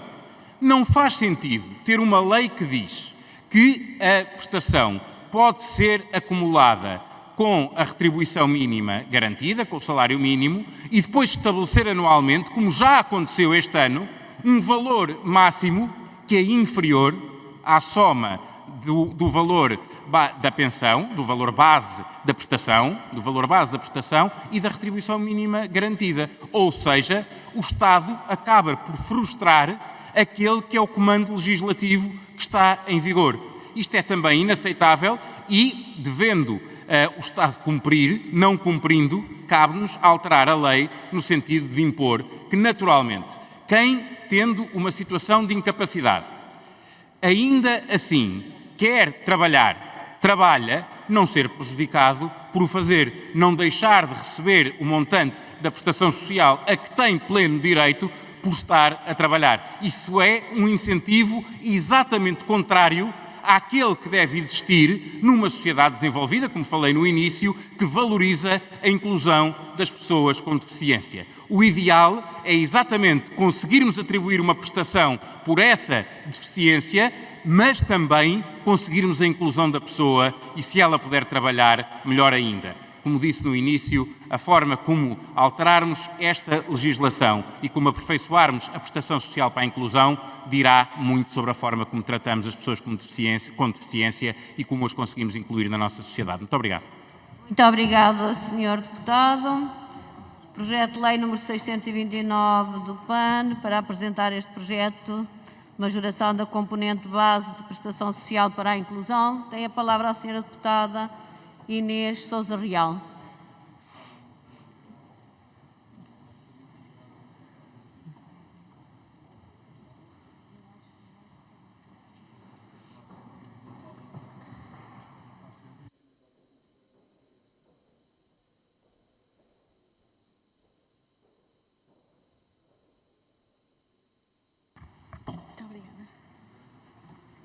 Muito obrigada, Sra. Presidente, senhoras e senhores deputados. Recordamos hoje que a Convenção sobre os Direitos das Pessoas com Deficiência começa por nos definir que os Estados-partes reconhecem o direito das pessoas com deficiência à proteção social e ao gozo desse direito com discriminação com base na deficiência e que tomarão todas as medidas apropriadas para salvaguardar e promover o exercício deste direito. Contudo, senhoras e senhores deputados, as pessoas com deficiência e as suas famílias vivem diariamente uma realidade muito diferente, debatendo-se com números e impensáveis obstáculos, dificuldades de natureza diversa e com expressivos custos resultantes da sua condição, sejam eles financeiros ou de saúde. A proteção das pessoas com deficiência tem de ser, por isso, uma prioridade e exige de nós medidas integradas e transversais que garantam a construção de uma vida autónoma e independente, mas também que previnam que caiam em situação de pobreza ou de vulnerabilidade e exclusão social. As pessoas com deficiência estão também expostas a um maior risco e vulnerabilidade social, pelo que todas as medidas de combate à exclusão e pobreza têm de ser acauteladas pelo Estado. Não podemos ignorar que o risco de pobreza ou exclusão social destas pessoas é, de facto, mais elevado do que nas pessoas sem deficiência ou com algum tipo de incapacidade. E em Portugal, o fosso da desigualdade é mais grave do que na média dos restantes países europeus. Particularmente preocupantes são também as situações de deficiência, por exemplo, no género feminino ou entre a população mais idosa, que tantas vezes são alvo de múltiplas formas de discriminação. E é por isso fundamental o acesso de todas estas pessoas a programas de proteção social e de redução da pobreza. E começar precisamente pelo tema que aqui nos traz hoje, a prestação social para a inclusão, uma prestação destinada a apoiar cidadãos portadores de deficiência, da qual resulta um grau de incapacidade igual ou superior a 60%. É essencial para desagravar as condições de vida destas pessoas face aos constrangimentos e aos encargos resultantes da situação de incapacidade que vivenciam. Tratando-se, de facto, de uma prestação que, na sua essência, visa minimizar o risco de pobreza, combater a exclusão social e promover a autonomia, convenhamos, senhoras e senhores deputados, que o atual valor máximo correspondente base, 275 € mensais, é mais do que muitíssimo baixo. Este valor é absolutamente indigno. É por essa razão que o PAN traz aqui hoje a presente proposta, de modo a que o valor desta prestação passe a ser indexado a 1,15 do IAS, uma medida que pode fazer a diferença para que esta prestação não se situe abaixo do valor do limiar da pobreza. Tenhamos, por outro lado, também presente que muitas das pessoas cuja deficiência foi adquirida antes dos 55 anos não detinham nem requereram à data o atestado médico de incapacidade multiusos, atualmente exigido para a obtenção desta prestação, pelo que não são abrangidas pela mesma, o que cria também uma situação de injustiça. Em nosso entender, esta situação é de facto uma grave injustiça, do qual resulta o indeferimento reiterado dos pedidos que são formulados de certificação da deficiência anterior aos 55 anos de idade. Consideramos assim que devem ser garantidos todos os mecanismos necessários à avaliação célere e adequada à atribuição do grau de incapacidade, que se viabilize a prestação de que daí poderá decorrer. O PAN acompanha ainda, para além da sua iniciativa que aqui traz hoje, as propostas que também foram apresentadas das mais forças políticas, na medida em que, no nosso entender, pretendem melhorar e alargar também os apoios às pessoas com deficiência em Portugal. O que defendemos, de facto, é importante implementar as medidas de maior proteção social às pessoas com deficiência e entendemos que, uma das vias para o conseguir é precisamente através da melhoria social para a inclusão, reforçando não apenas os seus valores, como melhorando as condições da sua atribuição. Só através deste caminho poderemos começar a construir uma vida mais digna e a colaborar para que estas pessoas não sofram de uma privação material ou que não caiam em situação de pobreza, bem assim como não sejam excluídas daquela que deve ser uma vida plena e do gozo de todos os seus direitos. Muito obrigada. Muito obrigada, Sra. Deputada. Para uma intervenção, tem a palavra a senhora deputada Carla Madureira, do Grupo Parlamentar do PSD. Muito obrigada, Senhora Presidente, senhoras e senhores deputados. Uma sociedade plena e solidária é aquela que inclui todas as pessoas.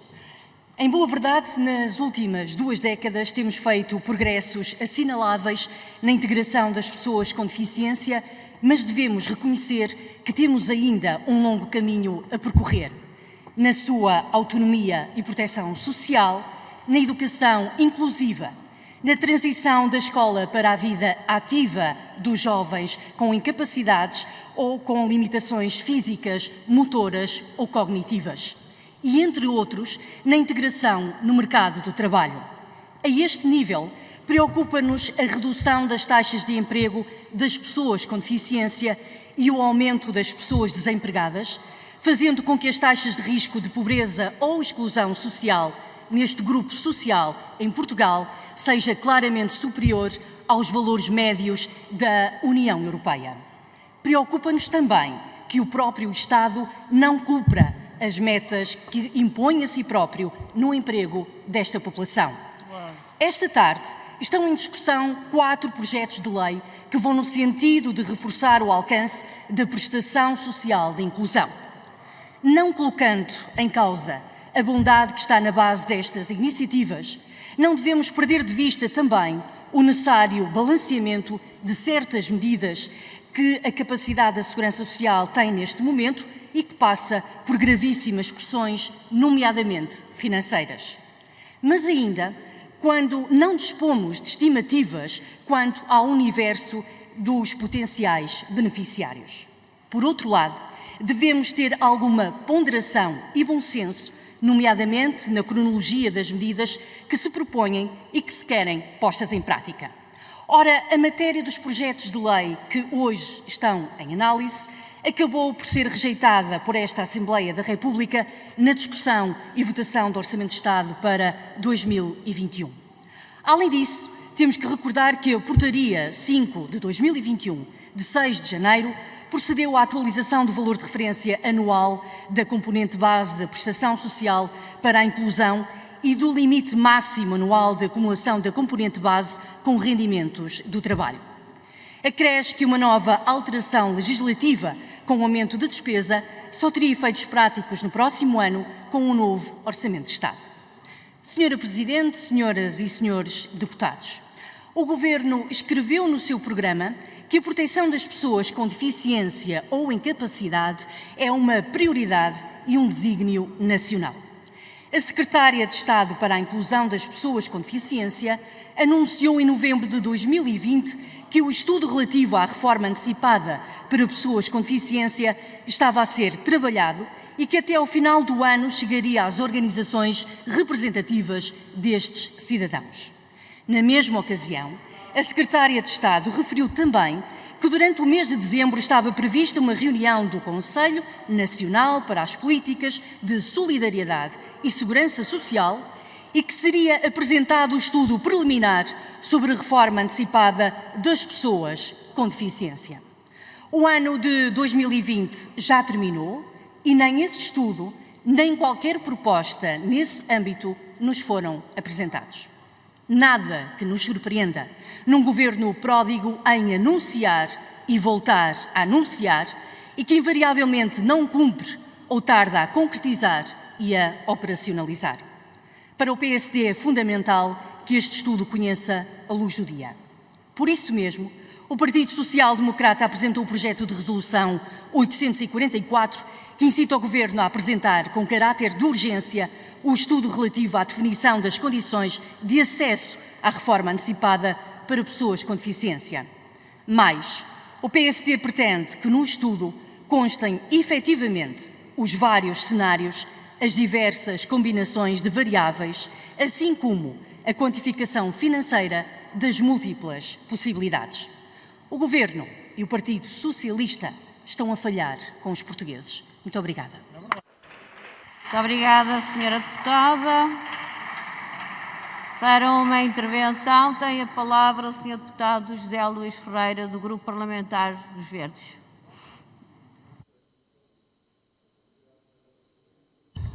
senhoras e senhores deputados, na discussão sobre este importante assunto relativo à necessidade de se proceder ao aperfeiçoamento das condições de acesso das pessoas com deficiência à prestação social para a inclusão, os Verdes começam por referir que, tal como o fizemos na altura do respectivo debate e na sua implementação, consideramos a criação desta prestação social uma medida da maior importância.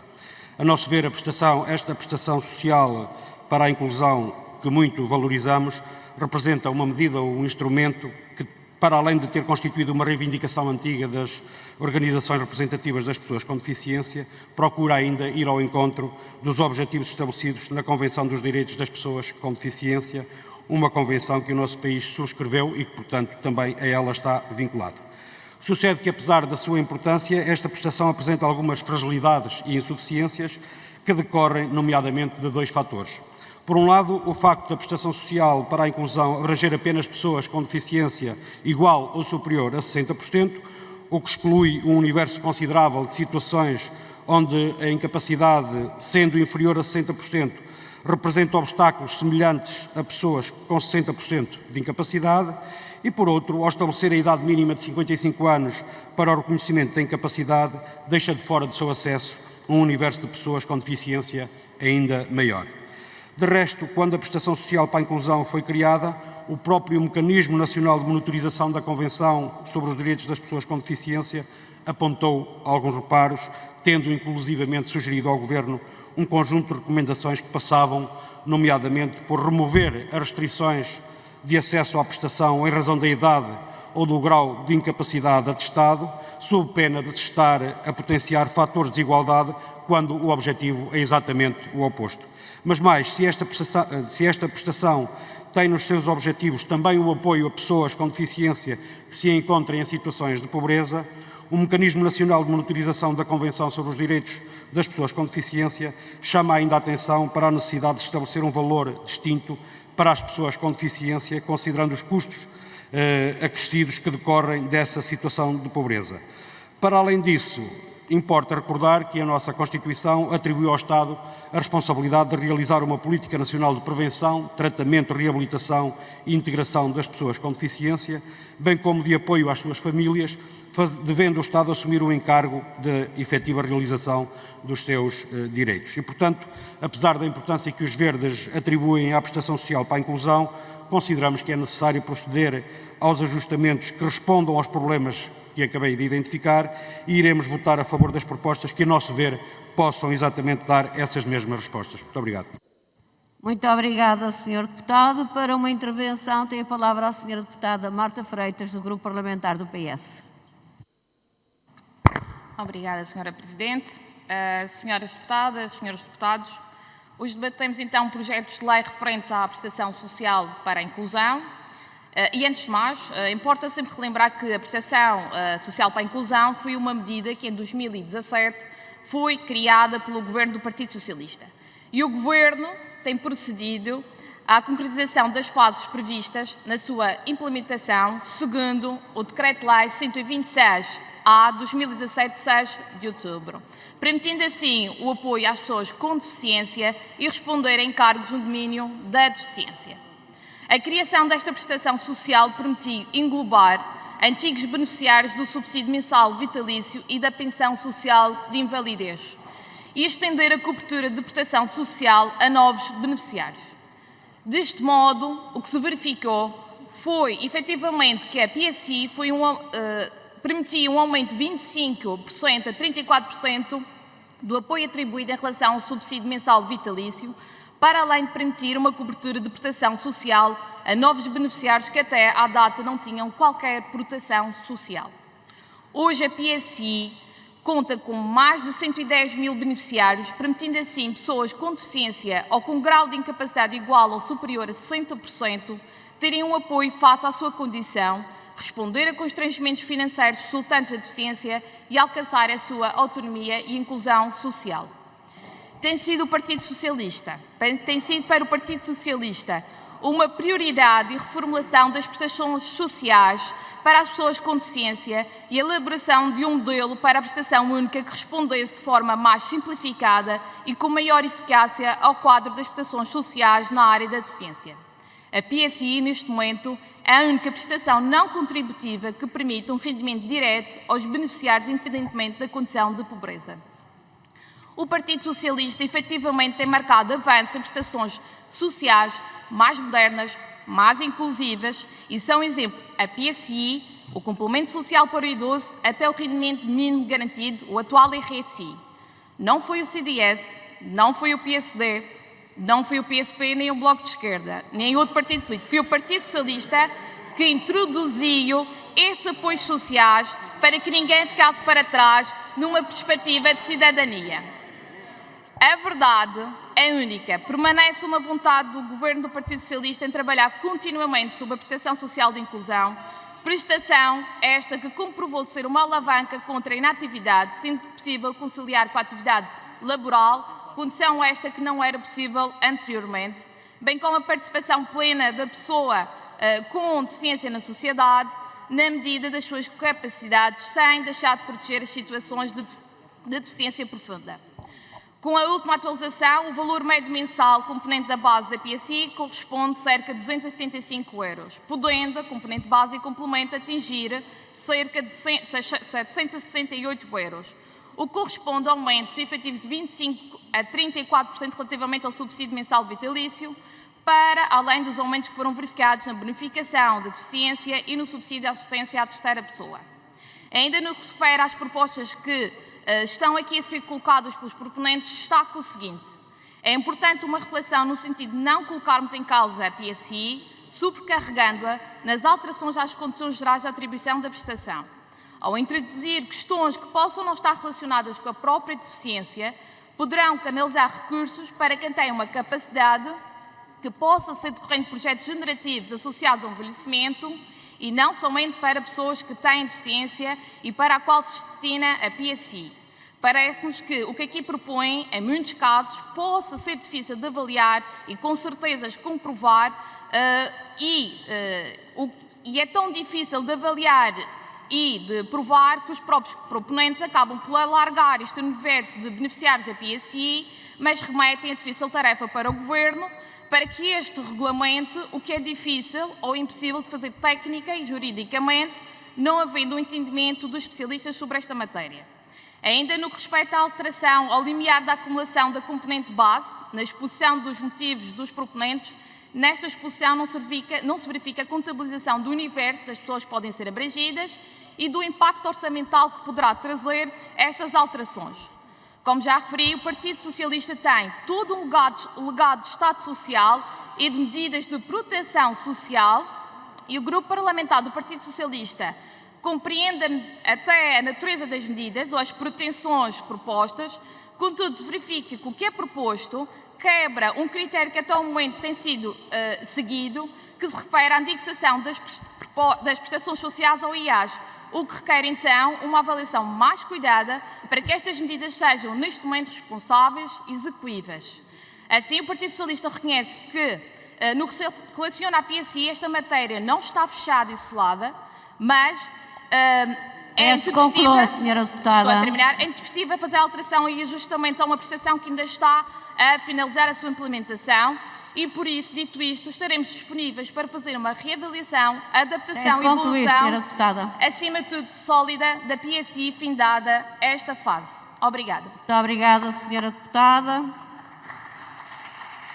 Para uma intervenção, tem a palavra a senhora deputada Diana Ferreira, do Grupo Parlamentar do PCP.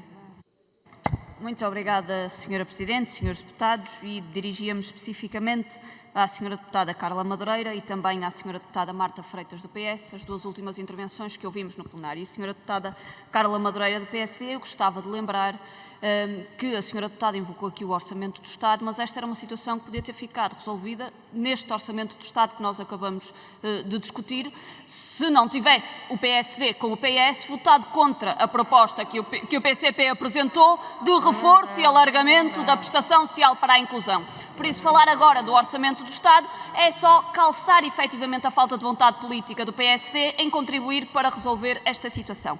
E, Sra. Deputada Marta Freitas, permita-me lembrar-lhe o seguinte: as pessoas com deficiência no nosso país, e pese embora haja um caminho muito positivo na efetivação dos seus direitos, que foi feito ao longo de vários anos, as pessoas com deficiência no nosso país continuam a ter um dia-a-dia marcado pela negação de direitos. Marcado pela negação do direito à educação, no direito ao trabalho e ao emprego com direitos, e que, aliás, faz com que uma parte significativa dos beneficiários da prestação social para a inclusão tenha efetivamente só os 275 €, que é o valor base desta prestação. Continuamos a ter uma realidade em que as pessoas com deficiência continuam a ver negado o direito à mobilidade, o direito aos transportes, o direito à saúde. Peço também, concluir, mesmo para terminar, deputada. Sra. Presidente, tremendas dificuldades no acesso aos produtos de apoio. É desta realidade das pessoas com deficiência e das suas famílias que nós estamos a falar. E temos aqui uma oportunidade para dar um passo que resolve e que contribui para reforçar a proteção social de um grupo que está em tremenda fragilidade neste momento. E o que importa aqui saber é se o PS quer dar efetivamente esse contributo neste momento. Muito obrigada, Sra. Deputada. Chegamos para fazer o encerramento deste debate. Tem a palavra o Sr. Deputado José Manuel Pureza, do Bloco de Esquerda. Muito obrigado, Sra. Presidente. Senhoras e Srs. Deputados, creio que ficou patente neste debate breve que há aqui escolhas que, enfim, que estamos desafiados, as várias forças políticas, a fazer. E creio que também ficou patente que o PSD e, sobretudo, o Partido Socialista, até me refiro concretamente à intervenção da Sra. Deputada Marta Freitas, que é aquela intervenção que diz a PSI não está fechada e selada, mas está. E, portanto, basicamente o que a Sra. Deputada foi dizer foi isto, além de, evidentemente, fazer um longo panegírico do seu próprio partido. Portanto, o legado é nosso, somos nós, e pronto. Com certeza a Sra. Deputada não quer contágios, eu acho isso perfeitamente adequado. Agora, Sra. Deputada Marta Freitas, vamos lá ver se nos entendemos. O que está aqui em jogo é, essencialmente, como a Sra. Deputada disse, e bem, não colocar em causa a PSI. Qual é a forma que nós temos de não colocar em causa a PSI? É corrigir os erros que estão, neste momento, em prática e dotar o seu regime de maior justiça e de maior bom senso. Foi isso que tentei dizer ali de cima. E isso leva-nos a 3 escolhas. Em primeiro lugar, devemos ou não devemos, na lei, consagrar a possibilidade de pessoas cuja deficiência é inferior a 60%, mas que criam um grau de dependência extremamente gravoso, terem acesso à PSI. Neste momento isso não é possível. E devemos escolher que sim, seja possível. Em segundo lugar, deve ou não deve haver a possibilidade de aceder à PSI quem tem uma deficiência posterior aos 55 anos de idade.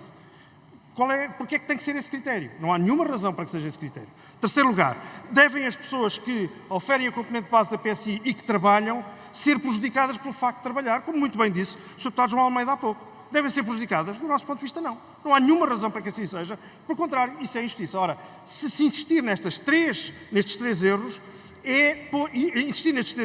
é pôr em causa a PSI. É aquilo que a Sra. Deputada não quer, faz muito bem e, portanto, estou convencido de que amanhã votará favoravelmente as propostas que justamente têm como propósito reforçar e não deixar pôr em causa a PSI. Muito obrigado. Muito obrigada, Sr. Deputado. Agora sim, chegamos ao fim deste debate e também da nossa ordem do dia. A Sra. Deputada Maria da Luz Rosinha vai proceder às informações habituais. Muito obrigada, Sra. Presidente. Muito boa tarde a todas e a todos e passo a ler. O projeto de resolução, deram entrada, o projeto de resolução 851 da Iniciativa Liberal, que deixa à 8ª Comissão. Projeto de resolução 852 do PAN, que deixa à 8ª Comissão. O projeto 853 do CDS-PP, que deixa à 9ª Comissão. O projeto de resolução 854 do PAN, que deixa à 11ª Comissão.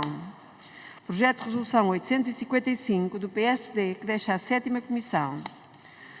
O projeto de resolução 856 do PSD, que deixa à 11ª Comissão. O projeto de lei 639 do PEV, que deixa à 11ª Comissão. O projeto de lei 642 da Iniciativa Liberal, que deixa à 10ª Comissão em conexão com a 9ª. O projeto de lei 643 da iniciativa da Sra. Deputada Cristina Rodrigues, que deixa à 10ª Comissão. E, Senhora Presidente, tenho ainda para dar conta aquilo que são as presenças por videoconferência. Presença da Senhora Deputada Sara Madruga da Costa, eleita pela região da Madeira, região autónoma da Madeira, e o Sr. Deputado Sérgio Marques, eleito pela região autónoma da Madeira, ambos do PSD. Em isolamento profilático temos, a acompanhar por videoconferência, o Sr. Deputado do Partido Socialista Norberto Patinho, o Sr. Deputado André Coelho Lima, do PSD, e o Sr. Deputado José Silvano, do PSD. Muito obrigada. Muito obrigada, Senhora Deputada. Falta agora anunciar a agenda da reunião de amanhã, que começa, a sessão plenária começa às 10 horas, com o ponto 1, projeto de resolução do CDS-PP, pelo cumprimento da resolução da Assembleia da República número 201 de 2019, no sentido da elaboração de um estudo sobre a forma como poderão ser atribuídos os benefícios constantes na Lei nº 3/2009, de 13 de janeiro, aos ex-militares do recrutamento local sem registros de carreira contributiva.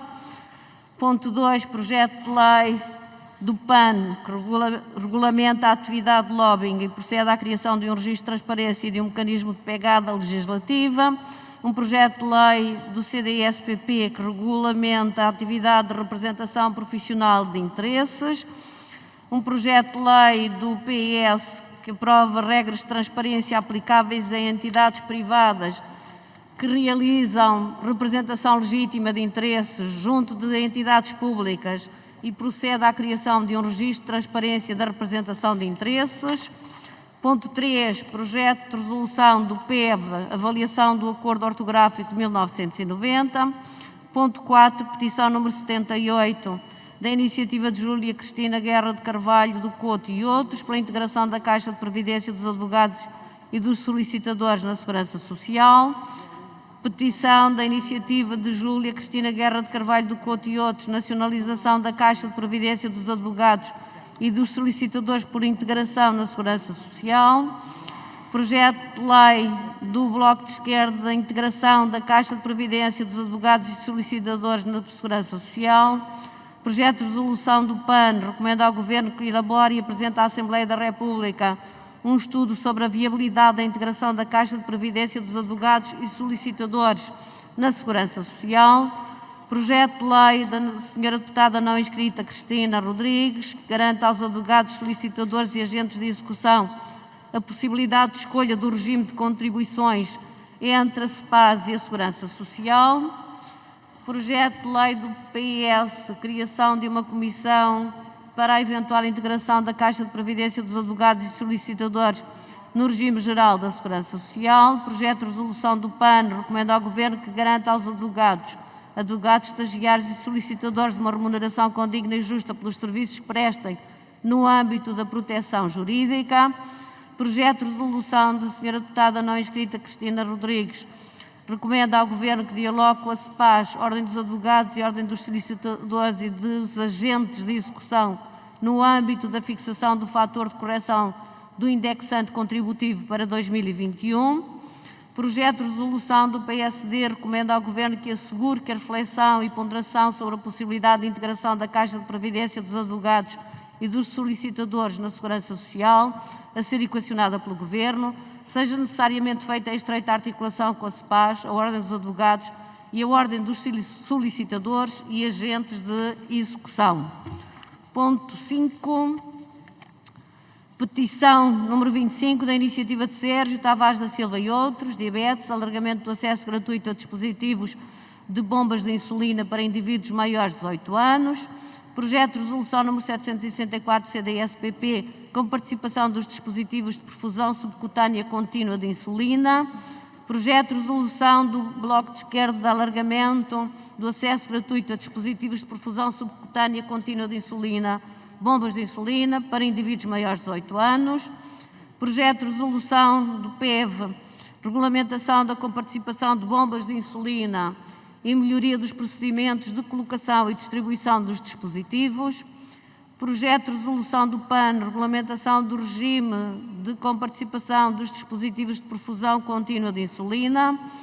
Projeto de lei da Iniciativa Liberal repõe a atribuição da bonificação por deficiência do abono de família para crianças e jovens com idade igual ou inferior a 24 anos. Projeto de resolução do PS recomenda ao Governo a concretização de um registro nacional de diabetes tipo 1. Projeto de resolução do PCP pelo reforço dos cuidados ao doente com diabetes. Ponto 6, votações regimentais no final do debate. E concluímos esta sessão e desejo a todos um bom resto de dia e até amanhã. Muito obrigada, boa tarde.